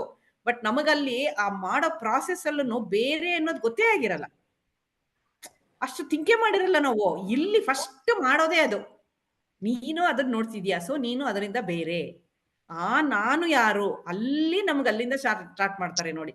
ಆ ಎಳೆ ಹಿಡ್ಕೊಂಡು ಕರ್ಕೊಂಡು ಹೋಗ್ತಾರೆ ನಮ್ಗೆ. ಅಲ್ಲಿ ಅದನ್ನ ಹೇಳಿದ್ರು ನಮ್ಗಲ್ಲಿ ನಾನು ಹಾರ್ಟ್ಗೆ ಹೇಳ್ತಿದ್ದೀನಿ ಅಂದಾಗ I am different from the heart, so I am not the heart ಅಥವಾ I am not the body, ಅದು ಬಂದೇ ಇರಲ್ಲ ಆ ರೀತಿ. ಈಗ ಇದ್ರಲ್ಲಿ ಆಮೇಲೆ ಇಲ್ಲಿ ಕಾನ್ಶಿಯಸ್, ಸಬ್ ಕಾನ್ಶಿಯಸ್, ಅನ್ಕಾನ್ಶಿಯಸ್ ನಾವು ಮೂರು ಅದಿರಲ್ಲ ಇದಿರಲ್ಲ ಅಂತ ಏನೇ ಹೇಳ್ತಿದೀವಿ, ಮೂರು ಬೇರೆ ಬೇರೆ ಅಲ್ವೇ ಅಲ್ಲ, ಒಂದೇ ಮನಸ್ಸೇ. ಅದು ಮಲ್ಟಿಪಲ್ ರೋಲ್, ಮಲ್ಟಿಪಲ್ ಟಾಸ್ಕ್ ಮಾಡೋವಾಗ ಇದು ಇರಲ್ಲ. ಇವಾಗ mind left brain right brain, right brain left brain, ಎರಡು ಪಾರ್ಟ್ ಅನ್ನೋ ತರದಲ್ಲಿ, ಪಾರ್ಟ್ ಅಂತಾನೂ ಅಲ್ಲ. ಇವಾಗ ಅದಕ್ಕೆ ನಮ್ ಗುರುಜಿ ಒಂದ್ ಒಳ್ಳೆ ಎಕ್ಸಾಂಪಲ್, ಯಾವ್ದು ಹೋಟ್ಲಲ್ಲಿ ಅದೇ ಒಬ್ಬ ಬಂದು ಮಾಡಿ ಫಸ್ಟ್ ಆರ್ಡರ್ ತಗೋತಾನೆ, ಕೂಡಿಸ್ತಾನೆ, ಒಳಗ್ ಹೋಗ್ತಾನೆ, ಕುಕ್ ಮಾಡ್ತಾನೆ, ತಗೊಂಬಂದ್ ಸರ್ವ್ ಮಾಡ್ತಾನೆ, ಕ್ಯಾಶ್ ಕೌಂಟರ್ಗೆ ಹೋಗಿ ಬಿಲ್ಲು ತಗೋತಾನೆ. ಅದು ಮಾಡುವಾಗ ಈ ರೋಲ್ ಇಲ್ಲ, ಇದು ಮಾಡುವಾಗ ಆ ರೋಲ್ ಇಲ್ಲ, ಒಬ್ನೇ ಎಲ್ಲಾ ಮಾಡ್ತಿದ್ದಾನೆ. ಹಂಗೆ ಇಲ್ಲಿ ಒಂದೇ ಮನ್ಸೆ, ಬಟ್ ಕಾನ್ಶಿಯಸ್ ಸ್ಟೇಟ್ ಅಲ್ಲಿ ಇದು ಆಕ್ಟಿವ್, ಅದರಲ್ಲಿ ಅದು ಆಕ್ಟಿವ್, ಇದರಲ್ಲಿ ಇದು ಆಕ್ಟಿವ್. ಈ ರೀತಿ ಮೂರು ತರದಲ್ಲಿ ಅದು ಕೆಲಸ ನಿರ್ವಹಣೆ ಮನಸ್ಬುದ್ಧಿ ಚಿತ್ತ ಅಹಂಕಾರ ಅನ್ನೋವಾಗ್ಲೂ ಅಷ್ಟೇ 4 ಪಾರ್ಟ್ ಅಲ್ಲ, 4 ರೀತಿ ಫಂಕ್ಷನ್ಸ್ ನಡೀತಾ ಇರೋದು. ಚಿತ್ತದಿಂದ ಮೆಮೊರಿ ತೆಗಿತಿದೆ ಅಂತ ಅವಾಗ ಹಂಗಾರೆ ಬುದ್ಧಿ ಇರಲ್ವಾ, ಬುದ್ಧಿ ಕೆಲಸ ಮಾಡ್ತಿರಲ್ವಾ, ಎಲ್ಲವೂ ಇರುತ್ತೆ. ಒಂದು ಪ್ರಿಡಾಮಿನೆಂಟ್ ಆಗಿ ಆಕ್ಟಿವ್ ರೋಲ್ ನಿರ್ವಹಿಸ್ತಾ ಇರುತ್ತೆ. ನಾವ್ ಅದ್ ಮೂರು ಬೇರೆ ಬೇರೆ ಬೇರೆ ಅನ್ನೋ ತರ ಬೇರೆ ಏನು ಕಲ್ಪನೆ ಮಾಡ್ಕೊಳ್ಳೋದು ಬೇಕಾಗಿಲ್ಲ. ಸೊ ಇವಾಗ ನಿದ್ದೆ ನಾನು ಮಾಡ್ದೆ ಅನ್ನೋದು ಶುದ್ಧ ಸುಳ್ಳು. ಫಸ್ಟ್ ಗುರುಜಿ ಕ್ಲಾಸ್ ಹೋದಾಗ ಹಿಂಗೆ ಎಷ್ಟು ಬರೀ ಸುಳ್ಳು ಹೇಳ್ಕೊಂಡ್ ಜೀವನ ಮಾಡ್ತಿದ್ದೀರಲ್ರಿ, ನನಗಂತೂ ಸತ್ಯವತಿ ಅಂತ ಹೆಸರಿಟ್ಕೊಂಡು ಬರೀ ಸುಳ್ಳು ಹೇಳ್ತಿರಲ್ರಿ ಅಂತ. ಆ ಸ್ಟಾರ್ಟಿಂಗ್ ಅಲ್ಲಿ ಏನ್ ನನಗ್ ಬರೀ ಸುಳ್ಳು ಹೇಳ್ತೀಯ ಅಂತ ಹಿಂಗ್ ಹೇಳ್ತಾರೆ, ಅದು ಈಗ ಏನು ಅರಟಾಗುತ್ತೆ ಗೊತ್ತಾ. ಬಟ್ ಅದಂಗ ಆದ್ಮೇಲೆ ನಾವು ಮುಂದಕ್ಕೆ ಏನು ನಿಜ ಅನ್ನೋದು ಕಲಿಯಕ್ಕಾಗೋದು, ತಿಳ್ಕೊಳಕ್ಕಾಗೋದು. ಏನ್ ಸುಳ್ಳು ಹೇಳ್ತಿದ್ದೀನಿ ನಾನು, ಏನೋ ಆಸ್ ಇಫ್ ನಾವು ಮಾತಾಡೋದೆಲ್ಲ ನಿಜ ಅಂತಾಗಿ. ನಾವು ಬಾಯಿ ತೆಗೆದ್ರೆ ಬರೀ ಸುಳ್ಳೇ ಮಾತಾಡೋದು. ನಾನ್ ಮಾಡ್ದೆ, ನಾನ್ ಮಲಗ್ದೆ, ನಾನ್ ತಿಂದೆ, ನಾನ್ ಎದ್ದೆ, ನಾನ್ ಓದೆ, ನಾನ್ ಬಂದೆ, ಇದೆಲ್ಲ ಸುಳ್ಳೆ. ಅದನ್ನ ಪಾಯಿಂಟ್ ಔಟ್ ಮಾಡ್ತಾರೆ ಗುರುಜಿ ಹೌದು. ಅಲ್ವಾ. ಸ್ಟಾರ್ಟಿಂಗ್ ಅಲ್ಲಿ ನಮ್ಗೆ ಅದ್ ಅರ್ಥ ಆಗದೆ ಇದ್ದಾಗ ನನಗ್ ಸುಳ್ಳು ಹೇಳ್ತೀಯಾ ಅಂತಾರ ಅಂತ. ಈಗ ಗುರುಜಿ ಕೆಲವರು ವಿ ಅಂತ ಬಳಸ್ಬೇಕಾದ್ರೆ ಗುರುಜಿ ವಿ ಅಂದ್ರೆ ಯಾರಿಲ್ಲಿ ಅಂತ ಕೇಳೋರು. ಅದು ಗುರುಜಿ ತುಂಬಾ ಕೇಳ್ತಾರೆ. ಹಾಗಾದ್ರೆ ಗುರುಜಿ ವಿ ಅಂತ ಹಂಗಾರೆ ಗುರುಜಿಗೆ ಎಷ್ಟು ಈಗೋ ಇದೆ ಅಲ್ವಾ, ವಿ ಅಂತ ತಗೊಳಲ್ಲ ಅವರು, ಅವ್ರು ಸೇರಿಸ್ಕೊಳಲ್ಲ ಈ ತರ ಎಲ್ಲ ಬಂದ್ಬಿಡ್ತು ಸ್ಟಾರ್ಟಿಂಗ್ ಅಲ್ಲಿ. ವಿ ಅದೊಂದೇ ಅಲ್ಲ, ಈಗ ವಿ ಅನ್ಬಿಟ್ಟು ಕೆಲವರು ಅಲ್ಲಿ ಕೂತಿದ್ದಾಗ 10-15 ಜನ ಕೂತಿರ್ತಾರಲ್ಲ, ವಿ ಯೂಶಲಿ ಥಿಂಕ್ ಅಥವಾ ಇನ್ನೇನೋ ಹೇಳ್ತಾರೆ ಅಂತ ಇಟ್ಕೊಳ್ಳಿ. ಅವಾಗ ಹೇಳ್ತಾರೆ, ಅಲ್ಲ ನೀವೇನೋ ಹೇಳುವಾಗ ಅಲ್ಲಿರೋರ್ನೆಲ್ಲ ಯಾಕೆ ಸೇರ್ಸ್ಕೊತೀರಾ ವಿ ವಿ ಅಂತ, ನಿಮ್ದು ನೀವ್ ಹೇಳಿ, ಅವ್ರನ್ನ ಯಾಕೆ ತಗೋತೀರಾ ನಿಮ್ ಇದಕ್ಕೆ ಅಂತ. ಆ ತರನು ಹೇಳ್ತಾರೆ. ಅಂದ್ರೆ ಅಲ್ಲಿ ಜೋಕು ಬಂತು ಒಂದ್ ಕಡೆ, ನಾನ್ ಹಿಂಗ್ ಅನ್ಕೋತೀನಿ ಅನ್ನೋದು ನಾನು ಅಂತ ಹೇಳೋ ಸಮಸ್ಯೆ ಮಾಡ್ತಾರೆ. ಅವ್ರ ಒಬ್ರು ಸಮಸ್ಯೆ ಸಾರ್ವತ್ರಿಕ ಸಮಸ್ಯೆ ರೀತಿ ನಿಮ್ಗ ಸಮಸ್ಯೆನ ಅವ್ರನ್ನ ಯಾಕೆ ತಗೋತಿದ್ದೀರಾ ನಿಮ್ ಸಮಸ್ಯೆಗೆ ಅನ್ನೋ ತರ ಹೇಳ್ತಾರೆ.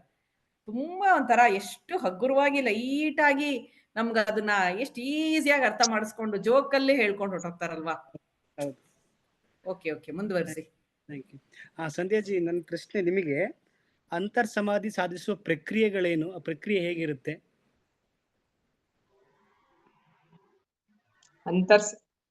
ಬಹಿರ್ ಸಮಾಧಿಲಿ ಬಂದಂಗೆ ಸೇಮ್ ಅಂತರ್ ಸಮಾಧಿಯಲ್ಲಿ ಬರುತ್ತೆ. ರೂಪಾನುವಿತ್ತು, ಶಬ್ದಾನುವಿತ್ತು, ಮತ್ತೆ ಲಾಸ್ಟ್ಗೆ ನಿಧಿಧ್ಯಾಸ, ನಿರ್ವಿಕಲ್ಪ ಸಮಾಧಿ. ಹೌದು. ಅಂದ್ರೆ ಅದನ್ನ ಗುರುಗಳು ಇನ್ನೊಂದು ರೀತಿ ಹೇಳ್ತಾರೆ, conscious to subconscious, subconscious to unconscious, ಎರಡು ಪ್ರಕ್ರಿಯೆಯನ್ನು ಕೂಡ ಗುರುಗಳು ಇದರಲ್ಲಿ ಮೆನ್ಷನ್ ಮಾಡ್ತಾರೆ. ಅಂದ್ರೆ ಸರ್, ಸಂತೋಷ್ ಸರ್, ನನ್ನ ಪ್ರಶ್ನೆ ನಿಮಗೆ, ವೇದಾಂತಿಕ ಚಿಂತನೆ ಅಂತ ಗುರುಗಳು ಅದರ ಬಗ್ಗೆ ಹೇಳ್ತಾರೆ. ವೇದಾಂತಿಕ ಚಿಂತನೆ ಅಂದ್ರೆ ಏನು, ಅದರ ಪ್ರಯೋಜನ ಏನು ಸರ್? ವೇದಾಂತಿಕ್ ಥಾಟ್ಸ್ ಅಂತ ಗುರುಗಳು ಥಾಟ್ ಅಂತ ಹೇಳಿದ್ರು. ವೇದಾಂತಿಕ್ ಥಾಟ್ ಬಗ್ಗೆ. ವೇದಾಂತಿಕ ಚಿಂತನೆ, ನಿಮ್ ಪ್ರಶ್ನೆಗಳು ಯಾಕೋ ಔಟ್ ಆಫ್ ದ ಸಿಲೆಬಸ್ ಅನಿಸ್ತಾ ಇದೆ. ಇಲ್ಲ ಸರ್, ಗುರುಗಳು ಹೇಳಿರೋದೇನೆ. ಅಂದ್ರೆ ವೇದಾಂತಿಕ್ ಥಾಟ್ ಅಂತ ಇದೆ ಸರ್. ವೇದಾಂತಿಕ್ ಥಾಟ್ ಅಂತ ಅಂದ್ರೆ ಅಯಂ ಬ್ರಹ್ಮನ್ ಅಂತ. ಸೊ ಮಹಾವಾಕ್ಯಗಳು, ಮಹಾವಾಕ್ಯ. ಹೌದು. ವೇದಾಂತಿಕ್ ಥಾಟ್ ಅಂತ ಅಂದ್ರೆ ತತ್ವಮಸಿ ಬಂದ್ಬಿಟ್ಟು ವೇದಾಂತಿಕ್ ಥಾಟ್ ಅಲ್ವಾ. ತತ್ವಮಸಿ ನಾನು ಬ್ರಹ್ಮನೇ ಅಂದ್ರೆ ಅಂದ್ರೆ ಅದು. ಈಗ ನಿಮ್ ಕ್ವಶನ್ ಏನ್ಸತ್ತೆ ಹೇಳಪ್ಪ. ಈಗ ವೇದಾಂತಿಕ್ ಥಾಟ್ ಅಂತ ಇದೆ ಸರ್, ಅದೇ ಹಂಗಂದ್ರೆ ಏನು, ಅದ್ರ ಪ್ರಯೋಜನ ಏನು ಅಂತ. ಆ ವೇದಾಂತಿಕ ಚಿಂತನೆ ಅಂದ್ರೆ ಒಂದೇ ಒಂದು ಚಿಂತನೆ, ಅದು ಬೇರೆ ಚಿಂತನೆಗಳೆಲ್ಲ ಅದು ಮೂಲವಾದ ಅದು ಚಿಂತನೆ. ಅದು ಆ ಚಿಂತನೆ ಇಟ್ಕೊಂಡು ನಾವು ಯಾವ ರೀತಿ ಪ್ರಯೋಗ ಮಾಡ್ತೀವಿ ಅಂತ ನಮ್ಮ ಸಮಾಧಿಗೆ,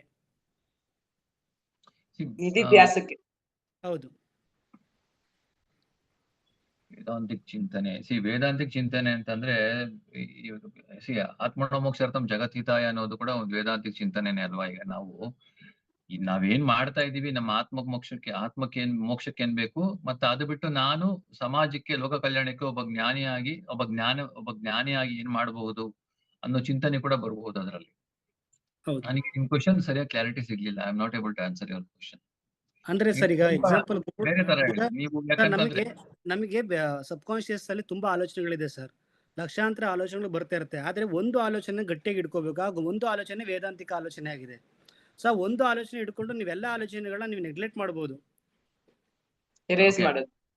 ನೀವ್ ಹೇಳ್ತಾ ಇರೋದು ಓಕೆ. ನೀವ್ ಹೇಳೋದು ಹೆಂಗೆ ಅಂತಂದ್ರೆ ಏನರ್ಥ ಆಯ್ತು ನಂಗೆ ಅಂದ್ರೆ, ನಾನು ಬ್ರಹ್ಮ, ನಾನು ಸಾಕ್ಷಿ, ಅದು ಬಿಟ್ಟು ಹೊರತಾಗಿ ಏನ್ ಕಾಣ್ತಾ ಇದೆ ಅಥವಾ ಏನ್ ಬರ್ತಾ ಇದೆ ಅದು ಯಾವ್ದು ನಾನಲ್ಲ ಅನ್ನೋ ಒಂದು ಚಿಂತನೆಯನ್ನ ಇಟ್ಕೊಂಡು ಅದು ನಾನೇ ಅಂತ ಶ್ರವಣ ಮನ ನಿಧ್ಯಾಸ ಮೂಲಕ ಹೋಗೋದು ವೇದಾಂತಿಕ ಚಿಂತನೆ ಅಂತ ಆಗುತ್ತಾ? ಹೌದು. ಯಾಕಂದ್ರೆ ನಿಮಗೆ ಸಾವಿರಾರು ಆಲೋಚನೆಗಳು ಬರ್ಬೇಕಾದ್ರೆ ಆಲೋಚನೆಗಳಿಂದ ಅದಕ್ಕೆ ಪ್ರತಿರೋಧವಾಗಿ ಒಂದು ಆಲೋಚನೆ ಬೇಕು ಸರ್. ಅದು ಆ ಆಲೋಚನೆ ಅಯಂ ಬ್ರಹ್ಮನ್ ಅಂತ. ಅದು ಅಯಂ ಬ್ರಹ್ಮನ್ ಆಲೋಚನೆ ನಿಂತ್ಕೊಂಡಷ್ಟು ನಮ್ ಸುತ್ತ ಆಲೋಚನೆಗಳಿಗೆ ಅದಕ್ಕೆ ಬೇಸ್ಮೆಂಟ್ ಇಲ್ದಂಗ ಆಗುತ್ತೆ. ಫಾಲ್ ಬ್ಯಾಕ್ ಆಗೋದು ಈ ಥಾಟ್ ಪ್ರೊಸೆಸ್ ಗೆ. ನಾನು ಯಾರು ಅಂತ ಮತ್ತೆ ಮರುಕಳಿಸೋದು ಸರ್.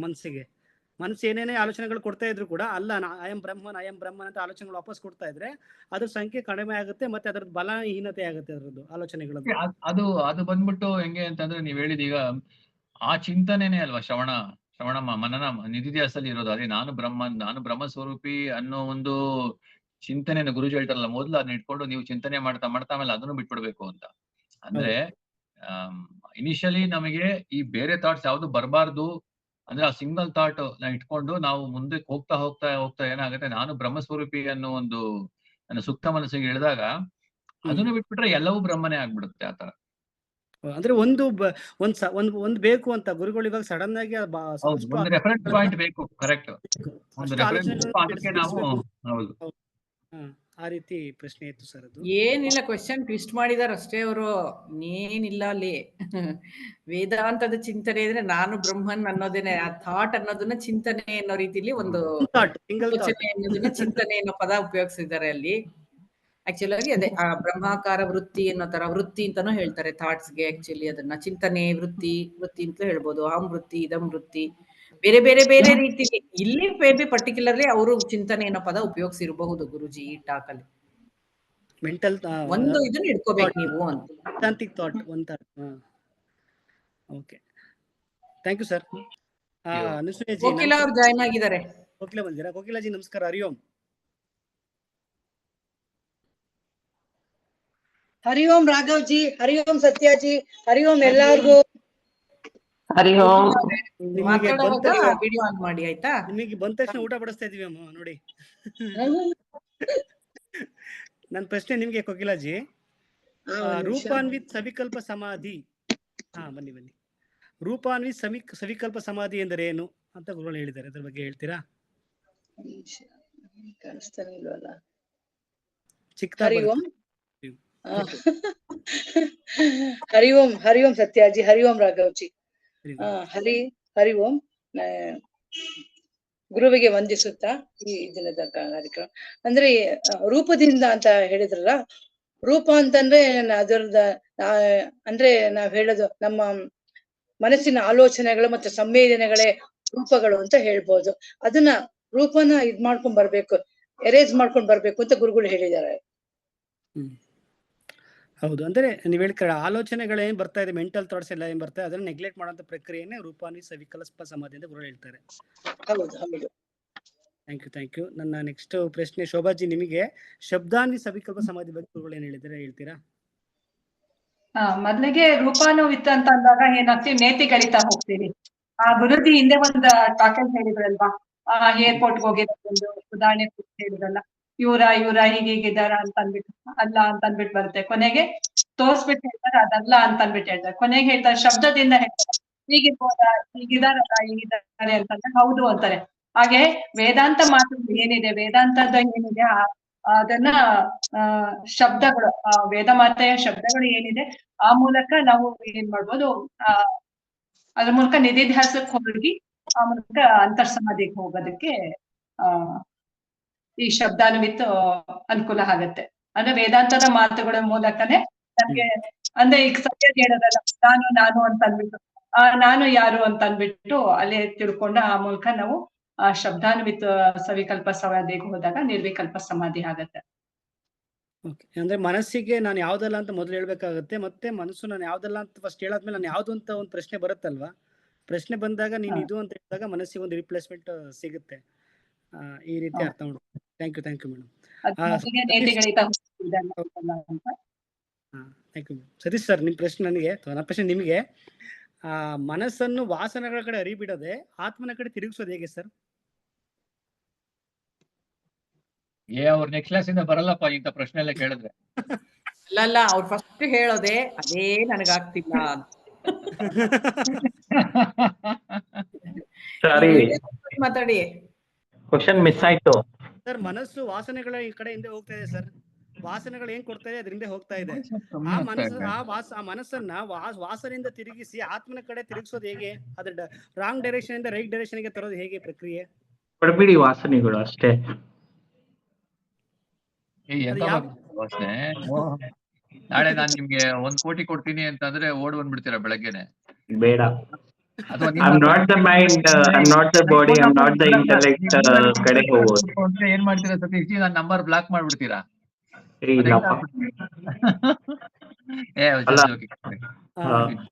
ರಿಟರೇಟ್ ಮಾಡ್ಕೋಬೇಕು. I'm not the body, I'm not the mind, I'm not the intellect, I'm Sachidananda Shiva Swarupi. So that's all. All else is falsehood ಅಂತ ರಿಟರೇಟ್ ಮಾಡ್ತಾ ಇರ್ಬೇಕು. ಹೌದು, ಅದು ಹಿಂದೆ ಪ್ರಶ್ನೆ ಕೇಳಿದ್ನಲ್ಲ ನಾನು ಸಂತೋಷ್ ಸರ್ಗೆ, ಅಂದ್ರೆ ವೇದಾಂತಿ ಚಿಂತನೆ ಅಂತ, ಅದ್ರ ಬಗ್ಗೆನೇ ಪ್ರಶ್ನೆ, ಸೇಮ್ ಪ್ರಶ್ನೆ ಇದು. ಅಂದ್ರೆ ವಾಸನೆಗಳ ಹಿಂದೆ ಹೋಗ್ತಿರೋದನ್ನ ನಾನು ಶಿವ ಅಂತ ಯಾವಾಗ ನಾವು ಮನಸ್ಸಿಗೆ ಹೇಳ್ತೀವಿ, ಅವಾಗ ಅದು ಶಿವ ಅನ್ನೋದ್ ಕಡೆ ತಿರುಗುತ್ತೆ. ಯಾರದು ಶಿವ ಅಂತ ಅಂದ್ರೆ ಫಸ್ಟ್ ಆಲೋಚನೆ ತಿರ್ಗಿಸ್ಬೇಕು ಅಂತಂದ್ರೆ ಸೂಕ್ಷ್ಮವಾದ ಆಲೋಚನೆ ಬೇಕು ನಮಗೆ. ಅದು ನಾನು ಬ್ರಹ್ಮ, ನಾನು ಶಿವ ಅನ್ನೋ ಒಂದು ಆಲೋಚನೆ ಇಟ್ಕೊಂಡು ನಾವು ಅದನ್ನ ರಾಂಗ್ ಡೈರೆಕ್ಷನ್ ರೈಟ್ ಡೈರೆಕ್ಷನ್ ನಾವು ತಗೋಬಹುದು ಮನಸ್ಸನ್ನ ಅಂತ ಗುರುಗಳು ಇಲ್ಲಿ ಹೇಳ್ತಾರೆ. ಅಷ್ಟೇ, ಬಟ್ ಅಷ್ಟಲ್ಲ ಅದು. ಅಷ್ಟೇನಪ್ಪ, ಅಷ್ಟೇ. ಅಲ್ಲ ರಾಘವ್, ಅವ್ರಿಗೆ ಪ್ರಶ್ನೆ ಕೇಳಾದ್ಮೇಲೆ ನೀವ್ ಅದನ್ನ ಮಾಡ್ತಿದ್ದೀರಾ, ಮಾಡಕ್ ಆಗ್ತಾ ಇದೆಯಾ ಅಂತ ಕೇಳಿ. ಹೌದು ಸರ್, ಕರೆಕ್ಟ್. ಅದಕ್ಕೆ ಅಷ್ಟೇ ಅಲ್ಲ ಅಂದಿದ್ದು.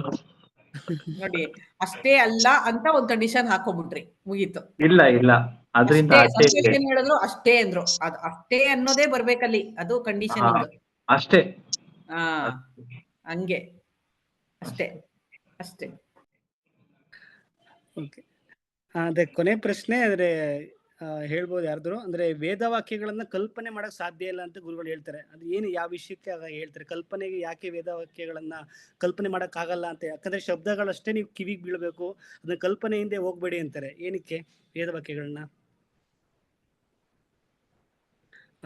ಯಾರಾದ್ರೂ ಆನ್ಸರ್ ಮಾಡ್ಬೋದು?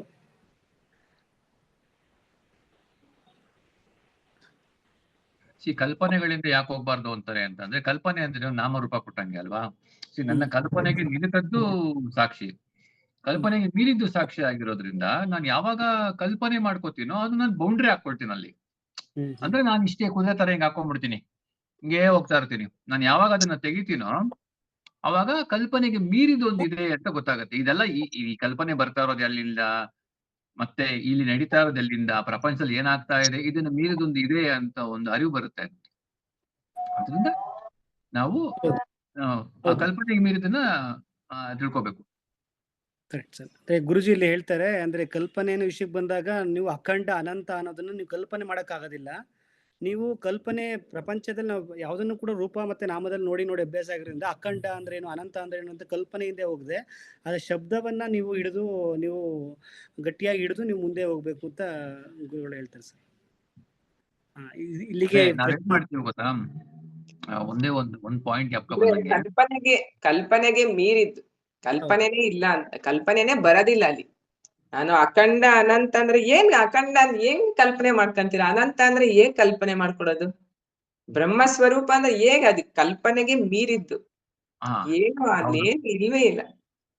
ಈಗ ನನ್ಗೆ ಹೇಳಕ್ ಬಂದೆ ಸಂಧ್ಯಾಜಿ, ಈಗ ನಾನೊಂದು ಹೂ ನೋಡ್ತೀನಿ, ಹೂ ನೋಡಿದಾಗ ಏನಾಗತ್ತೆ ನನಗೆ ಅನ್ಸುತ್ತೆ ಅಂತಂದ್ರೆ, ನಾನು ಅಲ್ಲಿ ಖಂಡ ಮಾಡ್ತಾ ಇದ್ದೀನಿ, ಅಖಂಡನ ಖಂಡ ಮಾಡ್ತಾ ಇದ್ದೀನಿ. ಹೂ ಇದು, ನಾನು ನೋಡುವವನು, ಇದು ಹೂವ ಅಂತ. ಅಂದ್ರೆ ಎಲ್ಲಿ ಅಂದ್ರೆ ನಾನೇ I am just breaking that barrier. ಅಂದ್ರೆ ತುಂಡು ಮಾಡ್ತೇನೆ. ಅಂದ್ರೆ ಅಖಂಡನ ಖಂಡ ಮಾಡಿದಾಗ ಏನಾಗುತ್ತೆ, ನನಗೆ ಸಪರೇಟ್ ಆಗಿ ಕಾಣುತ್ತೆ ಅಲ್ವಾ, ದ್ವೈತ ಕಾಣುತ್ತೆ. ಯಾವಾಗ ಅಖಂಡವಾಗೇ ಇರುತ್ತೋ ಅದು, ಅವಾಗ ಒಂದೇ ಕಾಣುತ್ತೆ. ಹೌದು ಸರ್, ಅದೇ ಕಲ್ಪನೆಗೆ ನಿಲುಕದ್ದು ಅಂದ್ರೆ ಕಲ್ಪನಾ ರೈತ. ಕಲ್ಪನೆ ಬಂದ್ರೆ ಅದಕ್ಕೊಂದು ಬೌಂಡ್ರಿ ಸಪರೇಟ್ ಔಟ್ ಮಾಡಿ. ಹೌದು, ಅದೇ ನಾಮರೂಪ ಬಂತು ಅಂದ್ರೆ ಕಲ್ಪನೆ ಆಗ್ಲಿ. ಹೌದು, ನಾಮರೂಪ ಏನಿಲ್ಲ ಅಂದ್ರೆ ಏನ್ ಇಲ್ವೇ ಇಲ್ವಲ್ಲ. ಮತ್ತು ನಾವು ರೂಪದಲ್ಲಿ ಆಲೋಚನೆಗಳನ್ನ ನೆಗ್ಲೆಕ್ಟ್ ಮಾಡ್ಬೇಕಾದ್ರೆ ಅಲ್ಲೊಂದು ರೂಪ ಇರುತ್ತೆ, ಅಲ್ಲೊಂದು ಏನೋ ಫಾರ್ಮ್ ಆಗ್ತಾ ಇರುತ್ತೆ, ಏನೋ ನೇಮ್ ಬರ್ತಾ ಇರುತ್ತೆ. ಶಬ್ದಕ್ಕೆ ಬಂದಾಗ್ಲೂ ಏನೋ ಕೇಳುತ್ತೆ ಮನಸ್ಸು, ಇದಕ್ಕೇನಾದ್ರು ನೇಮ್ ಇದೆಯಾ, ಫಾರ್ಮ್ ಇದೆಯಾ ಅಂತ ಕೇಳುತ್ತೆ. ಸೊ ಇಲ್ಲ, ಅದರಿಂದ ಹೋದಾಗ ಆಗಲ್ಲ. ಅದು ನೇಮ್ ಫಾರ್ಮ್ ಇಟ್ಕೊಂಡು ಹೋದ್ರೆ ಮತ್ತೆ ಅದು ನೀವು ಹೇಳ್ದಂಗೆ ಒಂದು ಬೌಂಡ್ರಿಗೆ ಒಂದು ಸೀಮಿತ ಆಗುತ್ತೆ. ಅದು ಶಬ್ದವನ್ನಷ್ಟೇ ನಾವು ಆಲಿಸ್ಬೇಕಂದ್ರೆ ಶ್ರವಣ ಮಾತ್ರೇಣ ಮುಕ್ತಿ ಅಂತಾರಲ್ಲ, ಆ ಶಬ್ದವೇ ನಮಗೆ ಮೂಲ. ಯಾಕೆ ನಾವೇ ಅದಾಗಿದ್ದೀವಲ್ಲ, ಇನ್ನೇನು ಹೇಳಕ್ ಆಗಲ್ಲ ಅದ್ರ ಬಗ್ಗೆ, ನಾಮರೂಪ ಕೊಡಕ್ ಆಗಲ್ಲ ಅದ್ರ ಬಗ್ಗೆ. ಶಬ್ದವೇ ಅಲ್ಟಿಮೇಟ್ ಆಗಿ ಹೇಳಕ್ ಸಾಧ್ಯ ಆಗೋದು. ಹಾಗಾಗಿ ಶ್ರವಣ ಮಾತ್ರೇಣ ಮುಕ್ತಿ ಅಂತ ಹೇಳಿರ್ಬೋದಲ್ವಾ. ಅದಕ್ಕೆ ಆದಿಶಂಕರಾಚಾರ್ಯರು ಹೇಳಿದ್ದು, ನೋಡಪ್ಪ, ಶಬ್ದ ಸ್ಪರ್ಶ ರೂಪ ರಸ ಗಂಧಕ್ಕೆ ಸಿಗದೇ ಇರೋ ವಸ್ತು ನೀವು ಹೆಂಗೆ ನೋಡ್ತೀರಾ, ಯಾವ ರೀತಿಯಾಗಿ ಇದ್ ಮಾಡ್ತೀರಾ ಅಂತಂದ್ರೆ ನಿಮ್ಮಲ್ಲಿರೋ ಅಂತ ಆತ್ಮನೇ ಅದು ಅಂತ ಪಾಯಿಂಟ್ ಮಾಡಿದ್ದು. ಅವಾಗ ಏನಾಗುತ್ತೆ ಅಂತಂದ್ರೆ, ಓ ನನ್ನಲ್ಲೇ ಆತ್ಮನಿದ್ದಾನೆ ಅಂದ್ರೆ ಇಲ್ಲೆಲ್ಲಾ ಮಾಡ್ತಾನೆ, ಬೈಫರ್ಕೇಟ್ ಮಾಡ್ತಾ ನೇತಿ ಮಾಡ್ದಾಗ ಕಡೆಗೆ ಯಾರು ಇರ್ತಾನೆ ಅವನೇ ಭಗವಂತ ಅಂತ ಗೊತ್ತಾಗುತ್ತೆ. ಶಂಕರಾಚಾರ್ಯರು ಆ ಪಾಯಿಂಟ್ ಕೊಟ್ಟಿದ್ದು. ಎಲ್ಲಂತ ಹುಡುಕ್ತೀಯ, ಕಾಣಂತ ಬ್ರಹ್ಮನ ಎಲ್ಲೆಲ್ಲ ಹುಡುಕ್ತೀಯ ನೀನು ಅಲ್ವಾ. ಸ್ವತಃ ನಾನೇ ಆಗಿರ್ಬೇಕಾದ್ರೆ ಮತ್ತೆ ಅದಕ್ಕೆ ಅವ್ರು ಏನ್ ಮಾಡೋ, ನಿನ್ನಲ್ಲೇ ಇದಾನಪ್ಪ, ನೀನೇ ಬ್ರಹ್ಮ ಅಂತ ಹೇಳ್ಬಿಟ್ರು. ಇಲ್ಲಿಗೆ ಪ್ರಶ್ನೋತ್ತರಗಳೆಲ್ಲ ಮುಕ್ತಾಯ ಆಯ್ತು. ಥ್ಯಾಂಕ್ ಯು ಎಲ್ಲರಿಗೂ. ಹರಿಓಂ ಕೋಕಿಲಾಜಿ, ಯಾವಾಗ ಬಂದ್ರಿ? ಇಲ್ಲ, ಪ್ರಶ್ನೆ ಯಾರಾದ್ರೂ ಇದ್ರೆ ಕೇಳ್ಬೋದು. ನಮ್ ಇವಾಗ ಕೋಕಿಲ ಹೈಲೈಟ್ ಆದ್ರು ಕೇಳ್ಬೋದು. ಕೋಕಿಲಜಿ. ಇವತ್ ಪ್ರಶ್ನೆ ಈಗ ಈಗ ಸಂತೋಷ್ಗೆ ಹೇಳಿದ್ದು ಸಂತೋಷ್ಗೆ. ರಮಣ ಮಹರ್ಷಿಗಳ ಅಥವಾ ಆದಿಶಂಕರಾಚಾರ್ಯ? ಆದಿಶಂಕರಾಚಾರ್ಯರು. ಓಕೆ, ಹಾ ಹೇಳಿ ಕೋಕಿಲಾಜಿ. ಹರಿ ಓಂ ಸಂತೋಷ್ ಜಿ, ಯಾನ್ ಬಂದೆ, ಈಗ ಜಸ್ಟ್ ಬಂದೆ, 10 ನಿಮಿಷ ಆಯ್ತು. ಭಜನೆ ಎಲ್ಲ ಮುಗಿಸಿದ್ರಾ? ಹಾ ಭಜನೆ ಎಲ್ಲ ಹಾ, ಮುಗಿಸ್ಕೊಂಡ್ ಮುಗೀತು ಮುಗೀತು ಮುಗೀತು ಮುಗೀತು. ಸರಿ ಸರಿ. ಏನಾದ್ರು ಪ್ರಶ್ನೆ ಇದೆಯಾ ನಿಮ್ದು? ಇಲ್ಲ, ಏನಿಲ್ಲ. ಅಂದ್ರೆ ನೀವೇನು ಸರಿಯಾಗಿ ಮನನ ಮಾಡಿಲ್ಲ ಇವತ್ತು, ಅದಕ್ಕೆ ಏನು ಪ್ರಶ್ನೆ ಹೌದು, ಕೇಳ್ತೀರಾ? ಹೌದು. ನೀವು ಕೇಳ್ತೀರಾ ಹೌದು, ಪ್ರಶ್ನೆ ಇವತ್ತು ಮಿಸ್ ಆಗಿದೆ ಅಂದ್ರೆ ಏನು ಸರಿಯಾಗಿ ನೀವು ಮಾಡಿಲ್ಲ. ಸಾರಿ, ಸುಮ್ಮನೆ ಇಲ್ಲ, ತಮಾಷೆ ಆಗತ್ತೆ. ಇಲ್ಲ ಇಲ್ಲ, ಏನ್ ತೊಂದ್ರೆ ಇಲ್ಲ, ನೋ ಪ್ರಾಬ್ಲಮ್. ರಾಘವ್ಜಿ PPT ಶೇರ್ ಮಾಡಿ. PPT ನೀವು ನಾನೇ ಹಾಕ್ಲಾ ನೀವೇ ನಿಮ್ಗಾಗತ್ತಾ? ಹಾಕಿ, ನೀವೇ ಹಾಕಿ ಅಮ್ಮ, ನೀವೇ ಹಾಕಿ, ಬರ್ತಾ ಇಲ್ಲ ಅಂದ್ರೆ.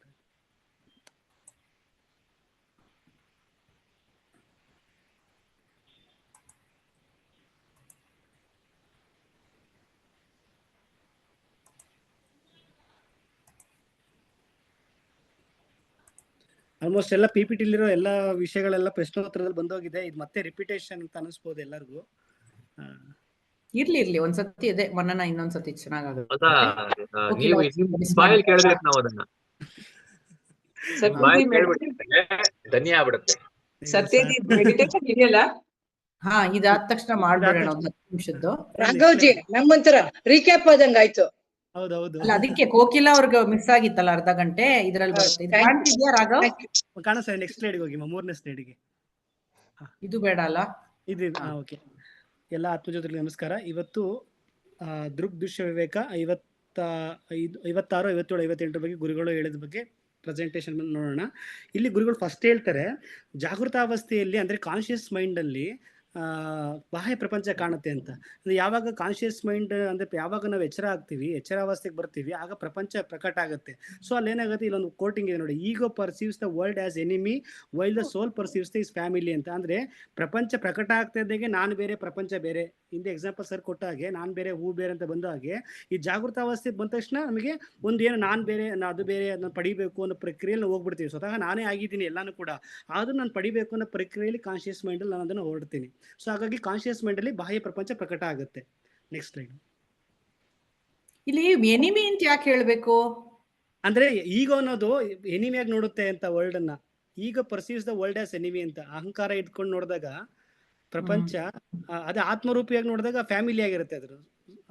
ನಂಗೆ ಓಕೆ ಓಕೆ ಓಕೆ, 2ನೇ ಸ್ಲೈಡ್. ಹಾಗಾಗಿ ನೆಕ್ಸ್ಟ್ ಬಂತು, ಆಯ್ತು ಕಾನ್ಷಿಯಸ್ ಮೈಂಡ್ ಅಂತ ಇದೆ, ಸಬ್ ಕಾನ್ಷಿಯಸ್ ಮೈಂಡ್ ಅಂತ ಒಂದಿದೆ. ಅಲ್ಲೇನಾಗುತ್ತೆ, ನಮ್ಮ ದೇಹದ ಚಟುವಟಿಕೆಗಳೇನಿದೆ, ಅದು ರಕ್ತ ಸಂಚಾರ ಇರ್ಬೋದು, ಉಸಿರಾಟ ಇರ್ಬೋದು, ಅಥವಾ ಮನಸ್ಸಿನ ಯೋಚನೆಗಳಿರ್ಬೋದು, ಇವೆಲ್ಲ ಕೂಡ ನಡೀತಾ ಇರುತ್ತೆ.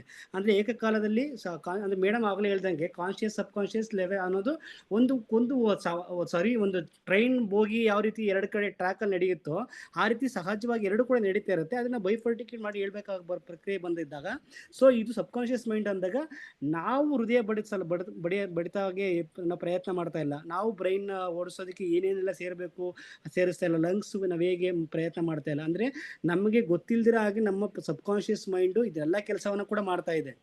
ಸೊ ಇಷ್ಟೆಲ್ಲ ಕೆಲಸವನ್ನು ಸಬ್ ಕಾನ್ಷಿಯಸ್ ಮೈಂಡ್ ಮಾಡ್ತಾ ಇರೋದ್ರಿಂದ ಇದಕ್ಕೆ ಹೆಚ್ಚಿನ ಒಂದು ಇದನ್ನ ನಾವು ಒಂದು ಹೆಚ್ಚಾಗಿ ಇದಕ್ಕೆ ನಾವು ಮೂಲವಾಗಿ ಒಂದು ಉತ್ತೇಜನ ಕೊಡ್ತೀವಿ. ಯಾಕಂದ್ರೆ ಇದ್ರ ಮುಖಾಂತರ ಪ್ರತಿಯೊಂದು ಪ್ರಕಟ ಆಗುತ್ತೆ. ನಾವೇನು ಕಲ್ಪನೆ ಮಾಡ್ತೀವಿ ಆ ಕಲ್ಪನೆ ಕೂಡ ಬಾಹ್ಯ ಪ್ರಪಂಚದ ಆಕ್ಟಿವೇಟ್ ಆಗೋದ್ರಿಂದ ಸಬ್ ಕಾನ್ಷಿಯಸ್ ಮೆಥಡ್ ಅನ್ನೋದು ಒಂದು ಪ್ರಮುಖವಾದ ಸ್ಥಿತಿ ಅಂತ ಇಲ್ಲಿ ಹೇಳ್ತಾರೆ. ಹಾಗಾಗಿ ಏನಾಗುತ್ತೆ, ಜಾಗೃತ ವ್ಯವಸ್ಥೆ ಅಂದ್ರೆ ಪ್ರಜ್ಞಾ ಕಾನ್ಷಿಯಸ್ ಮೈಂಡಿಗೆ ಬಂದಾಗ ಏನಾಗುತ್ತೆ, ನಾವು ಜಗತ್ತು ಜೊತೆ ವ್ಯವಹಾರ ಮಾಡ್ತೀವಿ. ಸೊ ನನಗಿದು ಬೇಕು, ನನಗಿದು ಬೇಡ, ನನ್ನ ಕುಟುಂಬ ಫ್ಯಾಮಿಲಿ ಅಂತೇಳಿ. ಆದರೆ ಸಬ್ ಕಾನ್ಷಿಯಸ್ ಮೈಂಡ್ ಕೆಲಸ ಏನಂದ್ರೆ ಕಲ್ಪನೆ ಮಾಡುವಂಥದ್ದು. ಅಂದರೆ ಇಷ್ಟೆಲ್ಲ ಒಳಗಿನ ಒಂದು ದೇಹದ ಅಂಗಾಂಗಗಳ ಒಂದು ಪ್ರಕ್ರಿಯೆ ಜೊತೆಗೆ ಅದಕ್ಕೆ ಇನ್ನೊಂದು ಶಕ್ತಿ ಇದೆ, ಕಲ್ಪನೆ ಮಾಡುವಂಥ ಶಕ್ತಿ. ತಾನು ಕಲ್ಪನೆ ಅಂದ್ರೆ ಅದಕ್ಕೆ ಬಂದಿರೋ ಶಕ್ತಿ ಬಂದು ಅದಕ್ಕೆ ಆತ್ಮನ ಶಕ್ತಿ ಅದ್ರಲ್ಲಿ ಪ್ರಕಟ ಆಗಿರೋದ್ರಿಂದ ಅದಕ್ಕೆ ಅದ್ಭುತವಾದ ಕಲ್ಪನೆ ಮಾಡೋ ಶಕ್ತಿ ಇದೆ. ಅಂದ್ರೆ ಇವತ್ತೆಲ್ಲ ನಮಗೆಲ್ಲ ಪ್ರಪಂಚದಲ್ಲಿ ಏನೆಲ್ಲ ಏಳಿಗೆ ಆಗಿದೆ, ಮನುಷ್ಯ ಒಂದು ಕಾಡಲ್ಲಿ ಬೆಳೆದು ಇವತ್ತು ನಗರಕ್ಕೆ ಬಂದು ಇಷ್ಟೆಲ್ಲ ಒಂದು ದೊಡ್ಡ ಮಟ್ಟದ ಪ್ರಯತ್ನ ಸಾಧ್ಯ ಆಗಿರೋದು ಈ ಕಲ್ಪನೆಯಿಂದ. ಆ ಕಲ್ಪನೆ ಮಾಡೋ ಒಂದು ಸಾಧ್ಯತೆ, ಶಕ್ತಿ, ಉಪಪ್ರಜ್ಞೆ ಅಂದ್ರೆ ಅನ್ಕಾನ್ಷಿಯಸ್ ಮೈಂಡ್ಗೆ ಇದೆ ಅಂತ ಗುರುಗಳಲ್ಲಿ ಹೇಳ್ತಾರೆ. ಹಾಗಾಗಿ ಏನಾಗುತ್ತೆ, ಯಾವಾಗ ನಿಮಗೆ ಒಂದು ಕಾನ್ಷಿಯಸ್ ಮೈಂಡ್ ಮತ್ತು ಸಬ್ಕಾನ್ಷಿಯಸ್ ಮೈಂಡ್ ಎರಡೂ ಕೂಡ ಸೇರುತ್ತೆ, ಅವತ್ತು ಒಂದು ಕಲ್ಪನೆಗೆ ರೂಪ ಬರುತ್ತೆ. ಒಂದು ಸಬ್ಕಾನ್ಷಿಯಸ್ ಮೈಂಡಲ್ಲಿ ಫಸ್ಟ್ ಕಲ್ಪನೆ ಮಾಡ್ತೀವಿ. ಸೊ ಕಲ್ಪನೆ ಮಾಡಾದ್ಮೇಲೆ ನಮಗೆ ಅದು ವ್ಯಕ್ತ ಆಗುತ್ತೆ. ಅಂದರೆ ಗುರುಗಳು ಒಂದು ಕಡೆ ಹೇಳ್ತಾರೆ, ನಾವೇನು ಥಾಟ್ ಯೋಚನೆ ಮಾಡ್ತೀವಿ ಅಂತ ಗೊತ್ತಾಗೋಕ್ಕೂ ಮುಂಚೆನೇ ಯಾರೋ ಒಬ್ಬದನ್ನ ಅಬ್ಸರ್ವ್ ಮಾಡ್ತಾನಂತೆ, ಆಮೇಲೆ ನಮಗೆ ಗೊತ್ತಾಗುತ್ತಂತೆ. ನಮ್ಮ ಮೈಂಡಲ್ಲೂ ಕೂಡ ಅದು ಮುಂಚೆ ಪ್ರಕಟ ಆಗಿ ಆಮೇಲೆ ನಮಗೆ ಗೊತ್ತಾಗುತ್ತೆ. ನಮಗೂ ಕೂಡ ಅದೇ ರೀತಿ ನಾವೇನೆಲ್ಲ ನಮ್ಮ ಕಲ್ಪನೆಗಳು ಇಟ್ಕೊಂಡಿದ್ದೀವಿ ಸಬ್ಕಾನ್ಷಿಯಸ್ ಮೈಂಡಲ್ಲಿ, ಅದೇ ಕಾನ್ಷಿಯಸ್ ಮೈಂಡಲ್ಲಿ ಪ್ರಕಟ ಆಗುತ್ತೆ. ಅವೆರಡೂ ಸೇರಿದಾಗ ಆ ಕಲ್ಪನೆಗೆ ರೂಪ ಬರುತ್ತೆ. ನಾವೇನು ನೋಡ್ತಾ ಇದ್ವಿ, ನಾವೇನು ಇವತ್ತು ಪ್ರಪಂಚವನ್ನು ಕಾಣ್ತಾ ಇದ್ದೀವಿ, ಅದೆಲ್ಲ ನಮ್ಮ ಕಲ್ಪನೆಗಳೇ ಆಗಿದೆ ಅನ್ನೋದು ಇಲ್ಲಿ ಹೇಳ್ತಾರೆ ಗುರುಗಳು.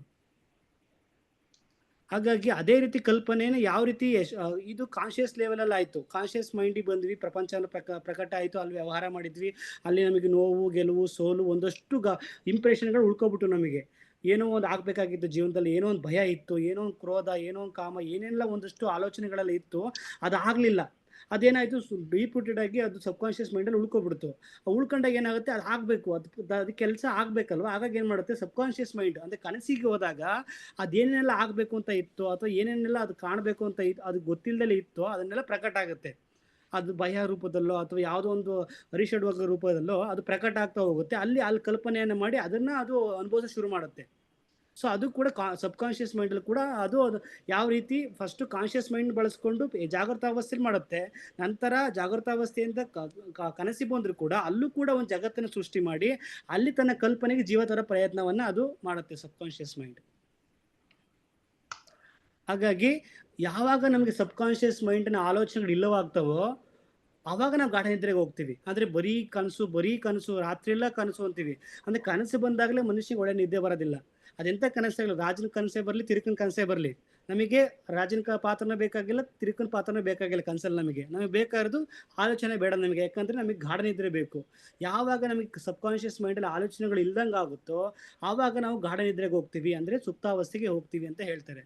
ಹಾಗಾಗಿ ಅಲ್ಲಿ ಹೇಳ್ತಾರೆ ರಮಣ ಮಹರ್ಷಿಗಳು, ಯಾವಾಗ ಆಲೋಚನೆಗಳು ಇಲ್ವೋ ಅವತ್ತು ಜಗತ್ತು ಅಂತ ಸ್ವತಂತ್ರ ಅಸ್ತಿತ್ವನೇ ಇಲ್ಲ, ನಮ್ಮ ಆಲೋಚನೆಗಳೇ ಜಗತ್ತು. ಹಾಗಾಗಿ ಆಳವಾದ ನಿದ್ರೆಯಲ್ಲಿ ಅಂದರೆ ಗಾಢವಾದ ನಿದ್ರೆಯಲ್ಲಿ ಆಲೋಚನೆಗಳಿಲ್ಲ, ಪ್ರಪಂಚ ಇಲ್ಲ. ಎಚ್ಚರ ಮತ್ತು ಕನಸಿನ ಸ್ಥಿತಿಗಳಲ್ಲಿ ಆಲೋಚನೆಗಳಿದ್ದಾವೆ, ಪ್ರಪಂಚ ಹಾಗೇ ಇದೆ. ಹಾಗಾಗಿ ಜೇಡದ ಎಕ್ಸಾಂಪಲ್ ಕೊಟ್ಟು, ಹೇಗೆ ಜೇಡ ತನ್ನನ್ನು ತಾನೇ ಎಳೆನೇ ಎಳ್ಕೊಂಡು ಮತ್ತೆ ತಾನೇ ಒಳಗೆ ಹೋಗುತ್ತೋ ಹಾಗೆ ಈ ಆಲೋಚನೆಗಳು ತನ್ನ ಬೇಡಿಕೆಗಳನ್ನ, ತನ್ನ ಈಡೇರಿಕೆಗಳನ್ನ ಈ ರೀತಿ ಎಚ್ಚರ ಪ್ರಪಂಚದಲ್ಲಿ ಮತ್ತು ಕನಸಿನ ಪ್ರಪಂಚದಲ್ಲಿ ಅದು ಈಡೇರಿಸ್ಕೊಳ್ಳೋ ಪ್ರಯತ್ನವನ್ನು ಮಾಡ್ತಾ ಇದೆ. ಹಾಗಾಗಿ ಗಾಢ ನಿದ್ರೆಯಲ್ಲಿ ಏನಾಗುತ್ತೆ, ನಾನು ಮತ್ತು ಪ್ರಪಂಚ, ನಾನು ಮತ್ತು ಬ್ರಹ್ಮನ್ ಎಂಬ ದ್ವೈತದ ಕಲ್ಪನೆ ಇರಲ್ಲ. ಹಾಗಾಗಿ ನಮಗೆ ಇಲ್ಲಿ ಯಾವಾಗಲೂ ಕೂಡ ಫೈಟು. ಎಚ್ಚರ ಅವಸ್ಥೆಯಲ್ಲಿ, ಕನಸಿನ ಅವಸ್ಥೆಯಲ್ಲಿ ಯಾಕೆ ನಮಗೆ ಒಂದು ಮನಸ್ಸಿಗೆ ಒಂದು ನೆಮ್ಮದಿ ಇರಲ್ಲ ಅಂತಂದರೆ, ಅಲ್ಲಿ ಎರಡಿದೆ. ಅಲ್ಲೇನೋ ಪಡಿಬೇಕಾಗಿದೆ, ಏನೋ ಆಗಬೇಕಾಗಿದೆ, ನನ್ನಿಂದ ಹೊರತಾಗಿ ಬೇರೆ ಏನೋ ಒಂದು ಇದೆ. ಹಾಗಾಗಿ ನಮ್ಗೆ ಯಾವಾಗಲೂ ಅದ್ರ ಜೊತೆ ಫೈಟು, ಯಾವಾಗಲೂ ಅದ್ರ ಜೊತೆ ನಮಗೊಂದು ಪ್ರೀತಿ, ಏನೋ ಒಂದು ನಮಗೆ ಬೇಕು ಬೇಡ ಅನ್ನೋ ಒಂದು ಯಾಕೆ ಬರ್ತಾ ಇದೆ ಅಂದರೆ ಅದು ನನ್ನಿಂದ ಹೊರತಾಗಿದೆ. ಹಾಗಾಗಿ ಅಲ್ಲಿ ನಮಗೆ ನೆಮ್ಮದಿ ಸಿಗ್ತಾ ಇಲ್ಲ. ಯಾವಾಗ ನೆಮ್ಮದಿ ಸಿಗುತ್ತೆ, ನಮಗೆ ಒಳ್ಳೆ ನಿದ್ದೆ ಬಂತು ಅಂತೀವಿ.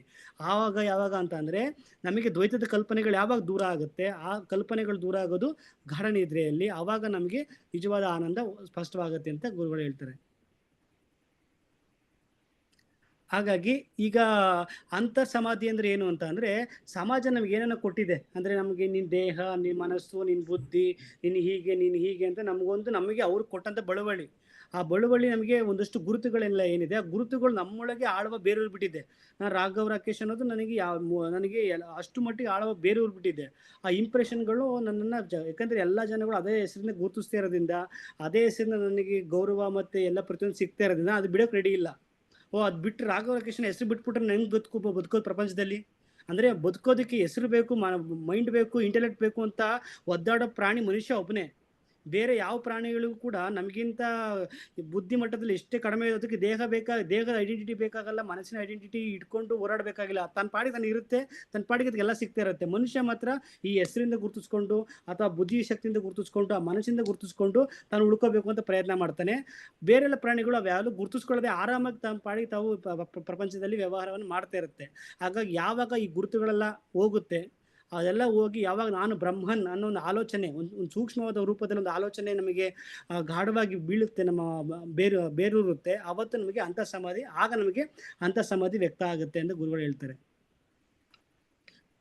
ಹಾಗಾಗಿ ಅಂತಿಮವಾಗಿ ಏನಾಗುತ್ತೆ, ವೇದಾಂತಿಕ ಚಿಂತನೆ ಅಂದ್ರೆ ಒಂದು ವೇದಾಂತಿಕ್ ಥಾಟ್ ಅಂತ ಏನಿದೆ ಅದು ರೂಪ ಮತ್ತು ಶಬ್ದ ನಿರ್ವಿಕಲ್ಪ ಸಮಾಧಿ.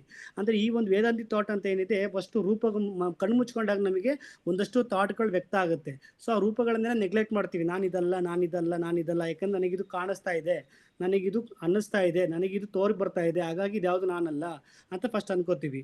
ಅದಾದ್ಮೇಲೆ ಯಾವ್ದು ನಾನು ಮನಸ್ಸು ಕೇಳುತ್ತೆ, ಇದು ಯಾವುದು ನಾನಲ್ಲ ಅಂದ್ಮೇಲೆ ಯಾವ್ದಪ್ಪ ನಾನು ಅದ್ರ ಬಗ್ಗೆ ಹೇಳು ಅಂತ ಹೇಳಿದಾಗ ನೀನಿದು ಅಂತ ಹೇಳಿ ನೀನು ಅನಂತ, ನೀನು ಅಖಂಡ ಅಂತ ಹೇಳಿ ಅವನನ್ನ ನಾವು ನಿರ್ವಿಕಲ್ಪ ಸಮಾಧಿಗೆ ಒಂದು ಆಲೋಚನೆ ತಗೊಂಡು ಹೋಗ್ತೀವಿ. ಅಂದ್ರೆ 100 ಆಲೋಚನೆ, ಲಕ್ಷ ಆಲೋಚನೆಗಳೆಲ್ಲ ಜೊತೆಗೆ ಅದನ್ನೆಲ್ಲ ಬಿಟ್ಟು ಒಂದು ಆಲೋಚನೆ ಜೊತೆಗೆ ನಿರ್ವಿಕಲ್ಪ ಸಮಾಧಿಗೆ ನಾವು ಹೋಗ್ತೀವಿ, ನಾನು ಬ್ರಹ್ಮನ ಅಂತೇಳಿ. ಹಾಗಾಗಿ ಮನಸ್ಸು, ಕಾಮ, ಕ್ರೋಧ ಇದೆ ಇತ್ಯಾದಿ ಒಂದು ಇದ್ಗಳಿಂದ ಪೀಡಿತ ಆಗಿರುತ್ತೆ ನಮ್ಮ ಮನಸ್ಸು.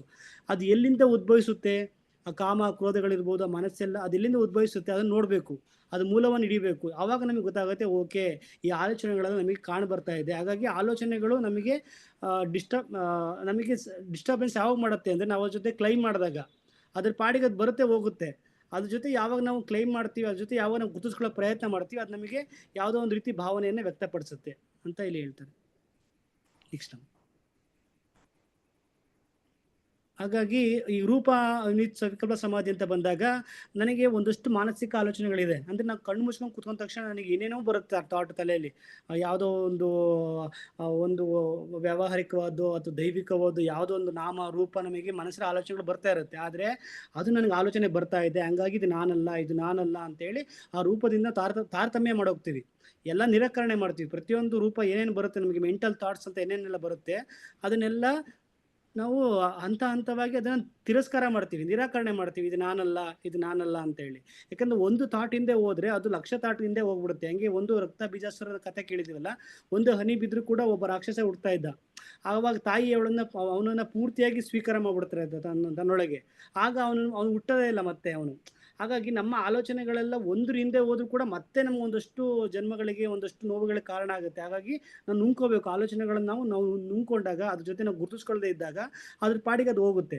ಹಂಗೆ ಯಾವ ರೀತಿ ಅಂತಂದ್ರೆ, ಯಾವುದೋ ಒಂದು ಬಸ್ ಸ್ಟ್ಯಾಂಡಲ್ಲಿ ಯಾವುದೋ ಒಂದು ವಸ್ತು ತುಂಬ ಚೆನ್ನಾಗಿ ಕಾಣಿಸ್ತಾ ಇದೆ, ಆ ವಸ್ತು ನಂದಲ್ಲ, ಅದನ್ನು ಮುಟ್ಟಬೇಕೋ ಬೇಡವಾ ಅಂತ ಯೋಚನೆ ಬಂದಾಗ ಬೇಡಪ್ಪ ನಂದಲ್ಲ ಅಂದ್ಕೊಂಡ್ರೆ ಓಕೆ, ನಂದು ಅಂತ ವಸ್ತು ತಗೊಳಕ್ ಹೋಗ್ತೀವಿ. ಅದೇ ಟೈಮಲ್ಲಿ ಯಾರೋ ಒಂದು ಬಾಂಬ್ ಸ್ಕ್ವಾಡ್ ಬರುತ್ತೆ, ಅಲ್ಲೊಂದು ಬಾಂಬ್ ಇರುತ್ತೆ, ಆಗ ಇವನೇ ಟೆರರಿಸ್ಟ್ ಅಂತೇಳಿ ಅರೆಸ್ಟ್ ಮಾಡ್ತಾರೆ. ಹಾಗಾಗಿ ನನಗೆ ಬೇಕು ಅನ್ನೋ ಒಂದು ಭಾವನೆ ನಮ್ಗೆ ಬಂದ ತಕ್ಷಣ ಅದ್ರ ಜೊತೆ ನಮ್ಗೊಂದು ಇದು ಬಂದ್ಬಿಡುತ್ತೆ, ರಿಸಲ್ಟ್ ಕೂಡ ಬಂದ್ಬಿಡುತ್ತೆ. ಆ ರಿಸಲ್ಟ್ ಪ್ಲಸ್ ಆರ್ ಮೈನಸ್ ಎರಡಕ್ಕೂ ಕೂಡ ನಾವು ರೆಡಿ ಆಗಬೇಕಾಗುತ್ತೆ. ಆ ರೀತಿ ನಾವು ರೂಪಾವಿ ಸವಿಕಲ್ಪ ಸಮಾಧಿಯನ್ನು ಮಾಡ್ತೀವಿ. ಶಬ್ದ ಅಂದರೆ ನಾನು ಯಾವುದು ಅಂದಾಗ ಆತ್ಮವನ್ನು ಗುರುತಿಸೋದು, ಅನಂತನು ನಾನು, ಅಖಂಡನು ನಾನು, ಅಯಮಾತ್ಮ ಬ್ರಹ್ಮ, ತತ್ವಮಸಿ, ಈ ಥರ ನಾನು ಅಂತ ಮನಸ್ಸಿಗೆ ಹೇಳಿದಾಗ ಮನಸ್ಸು ನಮಗೆ ಸ್ವೀಕಾರ ಮಾಡ್ತಾ ಹೋಗುತ್ತೆ. ಹಂತವಾಗಿ ಸ್ವೀಕಾರ ಮಾಡ್ತಾ ಹೋಗುವಂಥ ಪ್ರಕ್ರಿಯೆಯಲ್ಲಿ ನಮಗೆ ನಿರ್ವಿಕಲ್ಪ ಸಮಾಧಿ ಸಾಧ್ಯ ಆಗುತ್ತೆ. ಹಾಗಾಗಿ ಯಾವಾಗಲೂ ಹೇಳ್ತಾರೆ ವಿವೇಕಾನಂದರು, ಥಿಂಕ್ ಆಲ್ವೇಸ್ ಐ ಆಮ್ ಬ್ರಹ್ಮನ್ ಅಂತೇಳಿ. ನಾನು ಬ್ರಹ್ಮನ್ ಅಂತ ನನಗೆ ಗೊತ್ತು, ಆದ್ರೂ ಕೂಡ ನೀನು ಐ ಆಮ್ ಬ್ರಹ್ಮನ್ ಅನ್ನೋದನ್ನ ಯಾವಾಗಲೂ ಯೋಚನೆ ಮಾಡ್ತಾ ಇರು. ಯಾವಾಗಲೂ ನಾನು ರಾಘವು, ನನ್ನ ಗಂಡಸು, ನನಗೆ ಸಮಸ್ಯೆಗಳಿದೆ, ನನಗೆ ಹಣ ಇದೆ, ನನಗೆ ಮನೆ ಇದೆ, ಇದನ್ನೆಲ್ಲ ಯೋಚನೆ ಮಾಡ್ತೀಯಲ್ವಾ. ಪ್ರತಿದಿನ ಬೆಳಗ್ಗೆ ಸಂಜೆವರೆಗೂ ನೀನು ಏನೆಲ್ಲ ಯೋಚನೆ ಮಾಡ್ತೀಯಲ್ವಾ, ಅದ್ರ ಜೊತೆಗೆ ಅದೆಲ್ಲ ಯೋಚನೆ ಮಾಡ್ತೀಯ ಅಂದಮೇಲೆ ನೀವು ಐ ಆಮ್ ಬ್ರಹ್ಮನ್ ಅಂದ್ಕೊಂಡು ಯೋಚನೆ ಮಾಡ್ತಾ ಇರು. ಬೇರೆ ಎಲ್ಲ ಯೋಚನೆಗಳು ಯಾವ ರೀತಿ ನಿಮಗೆ ಆಳವಾಗಿ ಯಾಕೆ ಬೇರೂರಿದೆ ಅಂತ ಅದ್ರ ಬಗ್ಗೆ ಪುನಃ ಅದ್ರ ಬಗ್ಗೆ ಥಿಂಕ್ ಮಾಡಿದೀಯಾ. ಅದಕ್ಕೆ ನಿಂಗೆ ಬೇಡ ಅಂದ್ರೆ ನಿಂಗೆ ಆಲೋಚನೆಗಳು ಬರ್ತಾ ಇದೆ. ನೀನು ಐ ಆಮ್ ಬ್ರಹ್ಮನ್ ಅಂತೇಳಿ ಯಾವತ್ತೂ ಕೂಡ ಥಿಂಕ್ ಮಾಡಿಲ್ಲ. ಹಂಗಾಗಿ ಹೆಂಗು ದಿನ ಬೆಳಗ್ಗೆಲ್ಲ ಐ ಆಮ್ ಬ್ರಹ್ಮನ್ ಅಂತ ಹೆಂಗೆ ನಾವು ಹೇಳೋಕ್ಕಾಗುತ್ತಾ, ಸಂದಿಲು ಮನಸ್ಸಲ್ಲಿ ಹೇಳೋಕ್ಕಾಗುತ್ತಾ? ಅದು ಹೆಂಗೆ ಸಾಧ್ಯ ಆಗಲ್ಲ ಅಂತಂದಾಗ ಇಲ್ಲ, ಅದು ಮನಸ್ಸಿಗೆ ಹೇಳ್ತಾ ಇರಬೇಕು ಐ ಆಮ್ ಬ್ರಹ್ಮನ್, ನೆಗ್ಲೆಕ್ಟ್ ಮಾಡುತ್ತೆ, ಮತ್ತೆ ಅದಕ್ಕೆ ಹೇಳ್ಬೇಕು ಐ ಆಮ್ ಬ್ರಹ್ಮನ್ ಅಂತೇಳಿ, ಮತ್ತೆ ಕೇಳುತ್ತೆ, ಪ್ರಶ್ನೆ ಕೇಳುತ್ತೆ ಏನಕ್ಕೆ ನಮ್ಮ ಬ್ರಹ್ಮನ್ ಅಂತೇಳಿ. ಆಗ ನಾವು ಗುರುಗಳ ಒಂದು ಟಾಕ್ ಇರ್ಬೋದು, ವೇದಾಂತಿಕ್ ಟಾಕ್ ಇರ್ಬೋದು, ಅದನ್ನ ಕೇಳ್ತೀವಿ, ಆಗ ಅದು ಅಕ್ಸೆಪ್ಟ್ ಮಾಡುತ್ತೆ, ಕೆಲಸ ರಿಜೆಕ್ಟ್ ಮಾಡುತ್ತೆ. ಈ ರೀತಿ ನಾನು ಬ್ರಹ್ಮನ್ ಅನ್ನೋದನ್ನ ಮನಸ್ಸಿಗೆ ಪ್ರತಿ ಸಲನೂ ಅದಕ್ಕೆ ಹೇಳ್ತಾ ಇರಬೇಕಾಗುತ್ತೆ. ಅದನ್ನೇ ಅಂತರ್ ಸಮಾಧಿ ಅಂತ ಗುರು ಹೇಳ್ತಾರೆ. ನೆಕ್ಸ್ಟ್, ಹಾಗಾಗಿ ಮನಸ್ಸು ಇದುವರೆಗೂ ತಪ್ಪು ಅಭ್ಯಾಸ ಮಾದರಿ ಕಡೆ ಹೋಗ್ತಾ ಇದೆ, ಅಂದ್ರೆ ರಾಂಗ್ ಹ್ಯಾಬಿಟ್ ಕಡೆ ಹೋಗ್ತಾ ಇತ್ತು. ದೇಹ, ಮನಸ್ಸು, ಬುದ್ಧಿ, ಪ್ರಪಂಚ ಅಂತ ಏನೆಲ್ಲ ಅದು ಒದ್ದಾಟಗಳ ನಡುವೆ ಹೋಗ್ತಾ ಇದೆ. ಅದಕ್ಕೆ ಸರಿಯಾದ ದಾರಿಗೆ ಅದನ್ನ ತಿರುಗಿಸ್ಬೇಕು. ಸೊ ಮನಸ್ಸು ತಾನು ಎಲ್ಲಿಂದ ಪ್ರಕಟ ಆಗ್ತಾ ಇದ್ದೀನಿ, ನಾನು ಎಲ್ಲಿಂದ ಬರ್ತಾ ಇದ್ದೀನಿ, ಮೂಲ. ನಾವು ಎಲ್ಲರಿಗೂ ಮೂಲ ಕಂಡಿಡಿಯೋದು ಭಾಳ ಇಷ್ಟ. ಸಂತೋಷ್ ಸರ್ ಸಿಕ್ಕರೆ ಸಾಕು, ಸರ್ ನೀವು ಎಲ್ಲಿ ಕೆಲಸ ಮಾಡೋದು, ನಿಮ್ಮ ಅಪ್ಪ ಅಮ್ಮ ಯಾರು, ನಿಮ್ಮ ಊರು ಯಾವುದು ಅಂತ ಕೇಳ್ತೀವಿ. ಯಾಕೆ ನಮಗೆ ಮೂಲ ಹಿಡಿಯೋದು ಭಾಳ ಇಷ್ಟ. ಯಾವುದೋ ಒಂದು ಕಂಪ್ನಿ ತಗೋಬೇಕು ಅಂದ್ರೆ ಕಂಪ್ನಿ ಯಾವಾಗ ಎಸ್ಟಾಬ್ಲಿಷ್ ಆಯಿತು ಅಂತ ಕೇಳ್ತೀವಿ.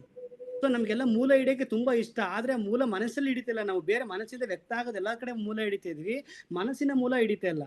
ಯಾವಾಗ ಮನಸ್ಸಿನ ಮೂಲ ಹಿಡಿತೀವೋ ಅವತ್ತೇ ಅಂತರ್ ಸಮಾಧಿ ನಮಗೆ ಪ್ರಕಟ ಆಗುತ್ತೆ ಅಂತ ಇಲ್ಲಿ ಅರ್ಥೈಸ್ಕೋಬಹುದು.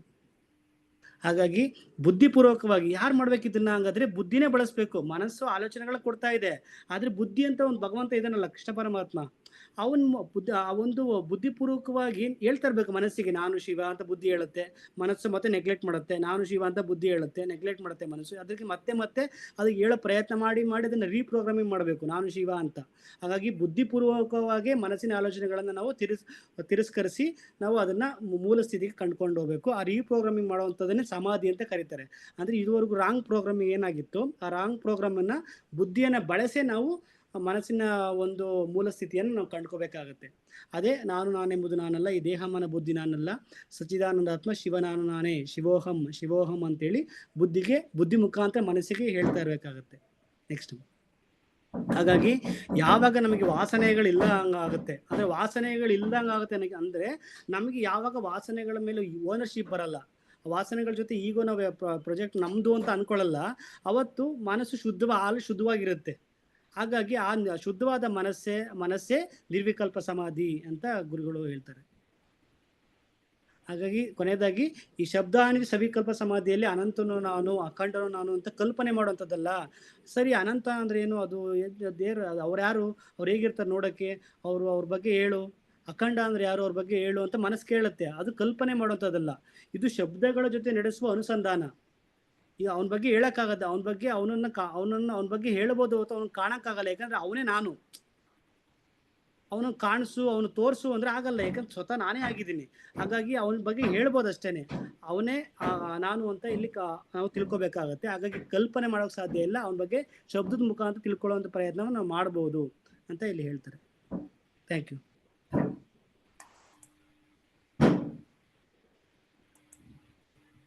ಚೆನ್ನಾಗಿತ್ತಲ್ವಾ? ತುಂಬಾ ಕ್ಲಿಯರ್ ಆಗಿ ಎಲ್ಲ ಎಕ್ಸ್ಪ್ಲನೇಷನ್ ವಿತ್ ಡಯಾಗ್ರಾಮು ಎಲ್ಲ ಇದ್ರಲ್ಲಿ. ಅದೇ ವೇದಾಂತ ಚಿಂತನೆ ಅಂತ ಪ್ರಶ್ನೆ ಕೇಳಿದ್ರಲ್ಲ, ಅಖಂಡ ಅನ್ನೋದನ್ನ ಯಾಕೆ ಕಲ್ಪನೆ ಮಾಡ್ಕೊಳ್ಳಲ್ಲ? ಅದಕ್ಕೆ ಗುರುಜಿನು ಯಾವಾಗ್ಲೂ ಕ್ಲಾಸ್ ಮಧ್ಯದಲ್ಲಿ ಅಖಂಡ ಅನಂತ ಅನಾದಿ ಸನಾತನ ಬ್ರಹ್ಮ ಅಂತ ಒಂದ್ ಮಂತ್ರ ತರ ಹೇಳ್ತಾ ಇರ್ತಾರೆ ಮಧ್ಯ ಅವಾಗ.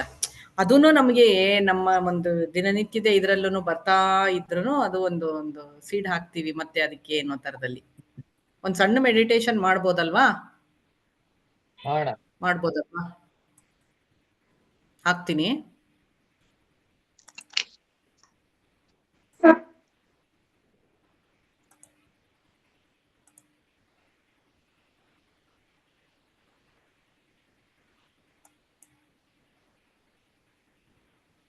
ಸೌಂಡ್ ಕೇಳಿಸುತ್ತಾ ಹೇಳಿ?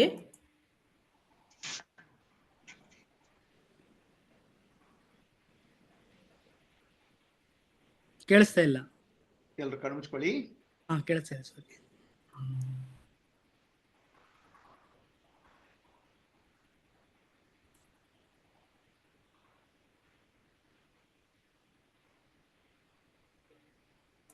ಇಲ್ಲಿ ವ್ಯಷ್ಟಿ ಮತ್ತು ಸಮಷ್ಟಿ ಇದರೊಳಗೆ ಏಕತ್ವವನ್ನು ಕಾಣಬೇಕು. ವ್ಯಷ್ಟಿ ಅಂದ್ರೆ ಜೀವ, ಸಮಷ್ಟಿ ಅಂದ್ರೆ ಜಗತ್ತು. ವ್ಯಷ್ಟಿ ಮತ್ತು ಸಮಷ್ಟಿಗೆ ಇರುವ ಏಕತ್ವವನ್ನು ಕಾಣಬೇಕು, ಅಲ್ಲೇ ಉಪಾಸನೆ ಬರೋದು. ಇಲ್ಲಿ ಅದ್ವೈತ ಬಂದಿಲ್ಲ, ದ್ವೈತ ಇದೆ. ವ್ಯಷ್ಟಿ ಇದೆ, ಸಮಷ್ಟಿ ಇದೆ. ನಾನು ಇಂಡಿವಿಜುವಲ್, ಸಮಷ್ಟಿ ಟೋಟಾಲಿಟಿ, ಪೂರ್ಣತ್ವ, ಒಟ್ಟು ಎಲ್ಲ ಹೆಸರು. ವ್ಯಷ್ಟಿ ಮತ್ತು ಸಮಷ್ಟಿಗೆ ಸಾಮಾನ್ಯವಾಗಿ ಇರುವುದು ಏನು ಅದನ್ನು ಕಾಣ್ತಾ ಹೋಗಬೇಕು. ಯಥೋ ವಾ ಇಮಾನಿ ಭೂತಾನಿ ಜಾಯಂತೆ, ಎಲ್ಲದರಿಂದ ಯಾವ ಜೀವಗಳು ಹುಟ್ಟುತ್ತಾರೆ, ಯಾವ್ದು ಹೋಗಿ ಸೇರ್ತಾರೆ ಅದನ್ನೇ ಬ್ರಹ್ಮ ಎಂದು ಉಪಾಸನೆ ಮಾಡುವು ಅಂತ ಹೇಳ್ತಾರೆ. ನನ್ನ ಶರೀರ ಮಣ್ಣಿಂದಾಗಿದೆ. ಇಡೀ ವಿಶ್ವದಲ್ಲಿ ಎಲ್ಲ ಕಡೆ ಮಣ್ಣೇ ಇದೆ. ಗುಡ್ಡ ಬೆಟ್ಟ, ಮರ ಗಿಡಗಳು, ಪ್ರಾಣಿಗಳು, ಪಶು ಪಕ್ಷಿಗಳು ಎಲ್ಲವೂ ಆ ಮಣ್ಣಿಂದಲೇ ಹುಟ್ಟುತ್ತವೆ, ಆ ಮಣ್ಣಿಗೆ ಹೋಗಿ ಸೇರ್ತವೆ.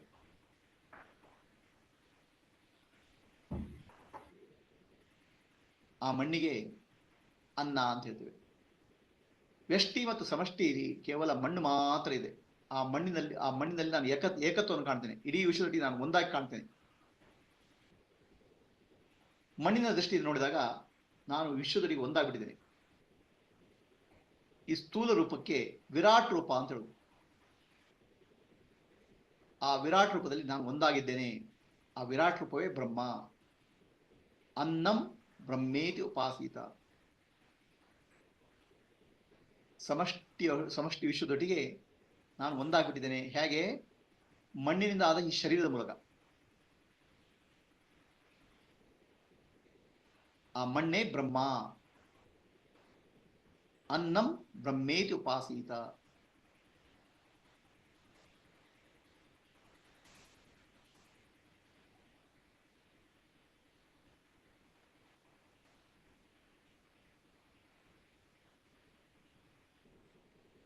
ಮನಸ್ಸಿಂದ ಮಣ್ಣಿನಿಂದ ಮಣ್ಣಿನಿಂದ ಶರೀರಕ್ಕಿಂತ ಏನಾದ್ರು ಸೂಕ್ಷ್ಮವಾದಿದೆಯಾ?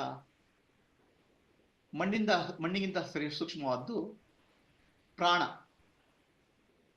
ಪ್ರಾಣಮಯ ಕೋಶ ನಮ್ಮ ಶರೀರದೊಳಗೆ. ಆ ಪ್ರಾಣದಿಂದಲೇ ಇಡೀ ವಿಶ್ವದಲ್ಲಿ ಮಣ್ಣು ಕಾಣ್ತಾ ಇದೆ. Energy appears as matter. ಶಕ್ತಿಯೇ ಮಣ್ಣಿನ ರೂಪದಲ್ಲಿ ಕಾಣ್ತಾ ಇದೆ. ಅದಕ್ಕೋಸ್ಕರ ಪ್ರಾಣಂ ಬ್ರಹ್ಮೇತಿ ಉಪಾಸಿತ. ನನ್ನ ವ್ಯಷ್ಟಿಯಲ್ಲಿರೋ ಪ್ರಾಣ, ಸಮಷ್ಟಿಯಲ್ಲಿರೋ ಪ್ರಾಣ, ಸಮಷ್ಟಿಯಲ್ಲಿರುವ ಚೈತನ್ಯ, ಪ್ರಾಣ ಚೈತನ್ಯ ಎರಡು ಒಂದೇ.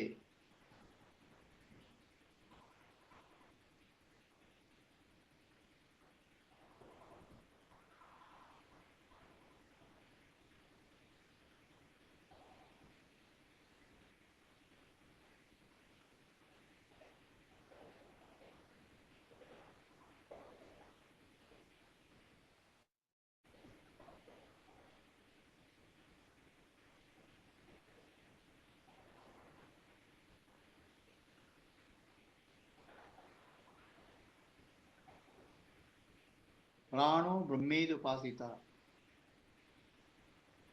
ಎಲ್ಲ ಕಡೆ ಪ್ರಾಣಶಕ್ತಿ ಇದೆ, ಎಲ್ಲ ಕಡೆ ಎನರ್ಜಿ ಇದೆ. ಆ ಎನರ್ಜಿಯಿಂದಲೇ ಮಣ್ಣು ಹುಟ್ಟಿ ಬರ್ತದೆ, ಮಣ್ಣು ನಾಶ ಆಗುತ್ತೆ. ಆ ಎನರ್ಜಿಯಿಂದಲೇ ಎಲ್ಲ ಜೀವಿಗಳು ಹುಟ್ಟಿ ಬರ್ತವೆ, ಎಲ್ಲ ಜೀವಿಗಳು ಸೇರ್ತವೆ. ನನ್ನ ಶರೀರದಲ್ಲಿ ಪ್ರಾಣಶಕ್ತಿ ಇದೆ, ವೈಬ್ರೇಷನ್ ಆಗಿ, ಕಂಪನವಾಗಿ. ಅದೇ ಬ್ರಹ್ಮ.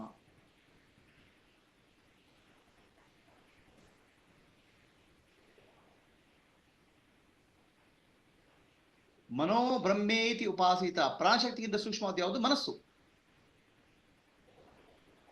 ಮನಸ್ಸಿನಲ್ಲಿ ಬೇರೆ ಬೇರೆ ಆಲೋಚನೆಗಳು, ವಿಚಾರಗಳು ಮೂಡಿಬರ್ತವೆ. ಪ್ರಾಣಶಕ್ತಿಗಿಂತ ಸೂಕ್ಷ್ಮವಾದ್ದು ಮನಸ್ಸು. ವ್ಯಷ್ಟಿಯ ಮನಸ್ಸು, ಸಮಷ್ಟಿಯ ಮನಸ್ಸು.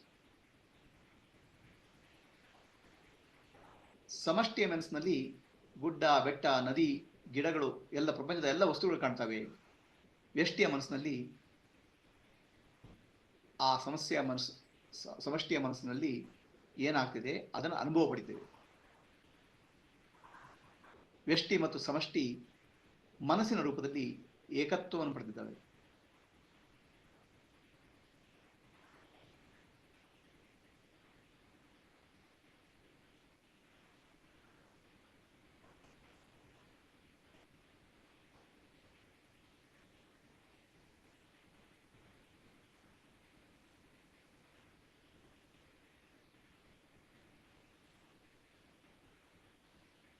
ಮನಸ್ಸಿಗಿಂತ ಸೂಕ್ಷ್ಮವಾದ ಏನಾದಿದೆಯಾ? ಅದು ಬುದ್ಧಿ.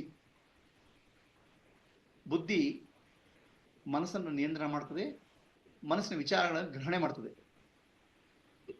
ಬುದ್ಧಿ ಮನಸ್ಸಿಗಿಂತ ಸೂಕ್ಷ್ಮ. ಇಡೀ ವಿಶ್ವದ ಬುದ್ಧಿಯೊಟ್ಟಿಗೆ ನನ್ನ ಬುದ್ಧಿ ಒಂದಾಗಿದೆ. ವ್ಯಷ್ಟಿಯ ಬುದ್ಧಿಯೊಟ್ಟಿಗೆ ಸಮಷ್ಟಿಯ ಬುದ್ಧಿ ಒಂದಾಗಿದೆ, ಸಮಷ್ಟಿಯ ಬುದ್ಧಿಯೊಟ್ಟಿಗೆ ಒಂದಾಗಿದೆ. ವಿಜ್ಞಾನಂ ಬ್ರಹ್ಮೇತಿ ಉಪಾಸಿತ.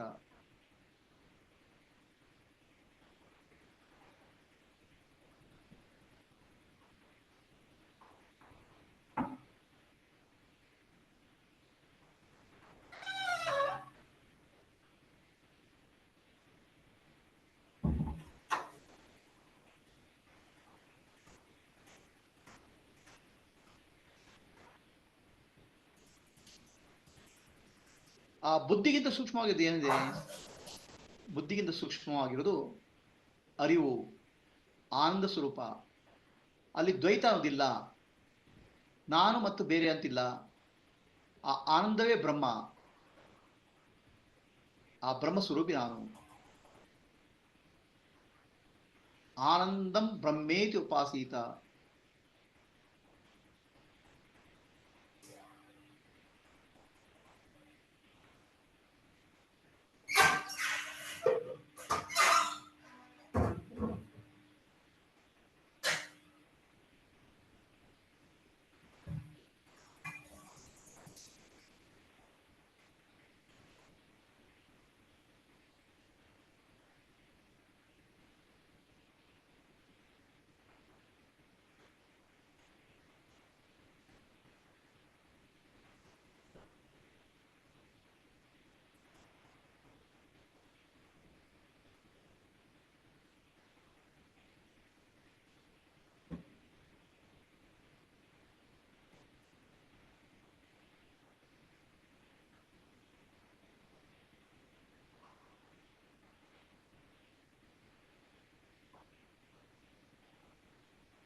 असतोमा सद्गमय तमसोमा ज्योतिर्गमय मृत्योर्मा अमृतं गमय। ओम शांति ಶಾಂತಿ ಶಾಂತಿ ನಾನೆಂಬುದು ನಾನಲ್ಲ, ಈ ದೇಹ ಮನಬುದ್ಧಿ ನಾನಲ್ಲ, ಸಚ್ಚಿದಾನಂದಾತ್ಮ ಶಿವನಾನ್ನಾನಿ ಶಿವೋಹಂ ಶಿವೋಹಂ ಶಿವೋಹಂ ಆತ್ಮದರ್ಶನಂ ಬ್ರಹ್ಮದರ್ಶನಂ ಬ್ರಹ್ಮದರ್ಶನಂ ಸತ್ಯದರ್ಶನಂ ಅಂತರ್ಜ್ಯೋತಿ ಬಹಿರ್ಜ್ಯೋತಿ ಪ್ರತ್ಯಗ್ಜ್ಯೋತಿ ಪರಾತ್ಪರ ಜ್ಯೋತಿರೇವ ಜ್ಯೋತಿ ಸ್ವಯಂ ಜ್ಯೋತಿ ಆತ್ಮಜ್ಯೋತಿ ಶಿವೋಸ್ಮ್ಯಹಂ ಲೋಕಾಃ ಸಮಸ್ತಾಃ ಸುಖಿನೋ ಭವಂತು ಲೋಕಾಃ ಸಮಸ್ತಾಃ ಸುಖಿನೋ ಭವಂತು ಲೋಕಾಃ ಸಮಸ್ತಾಃ ಸುಖಿನೋ ಭವಂತು। ಹರಿ ಓಂ ಶ್ರೀ ಗುರುಭ್ಯೋ ನಮಃ। ಹರಿ ಓಂ। ಎರಡು ಕೈಗಳನ್ನು ಚೆನ್ನಾಗಿ ಉಜ್ಜಿ ಕಣ್ಣಿಗೆ ಶಾಖ ಕೊಡಿ, ಕಣ್ಣನ್ನು ನಿಧಾನವಾಗಿ ತೆರೆದಿ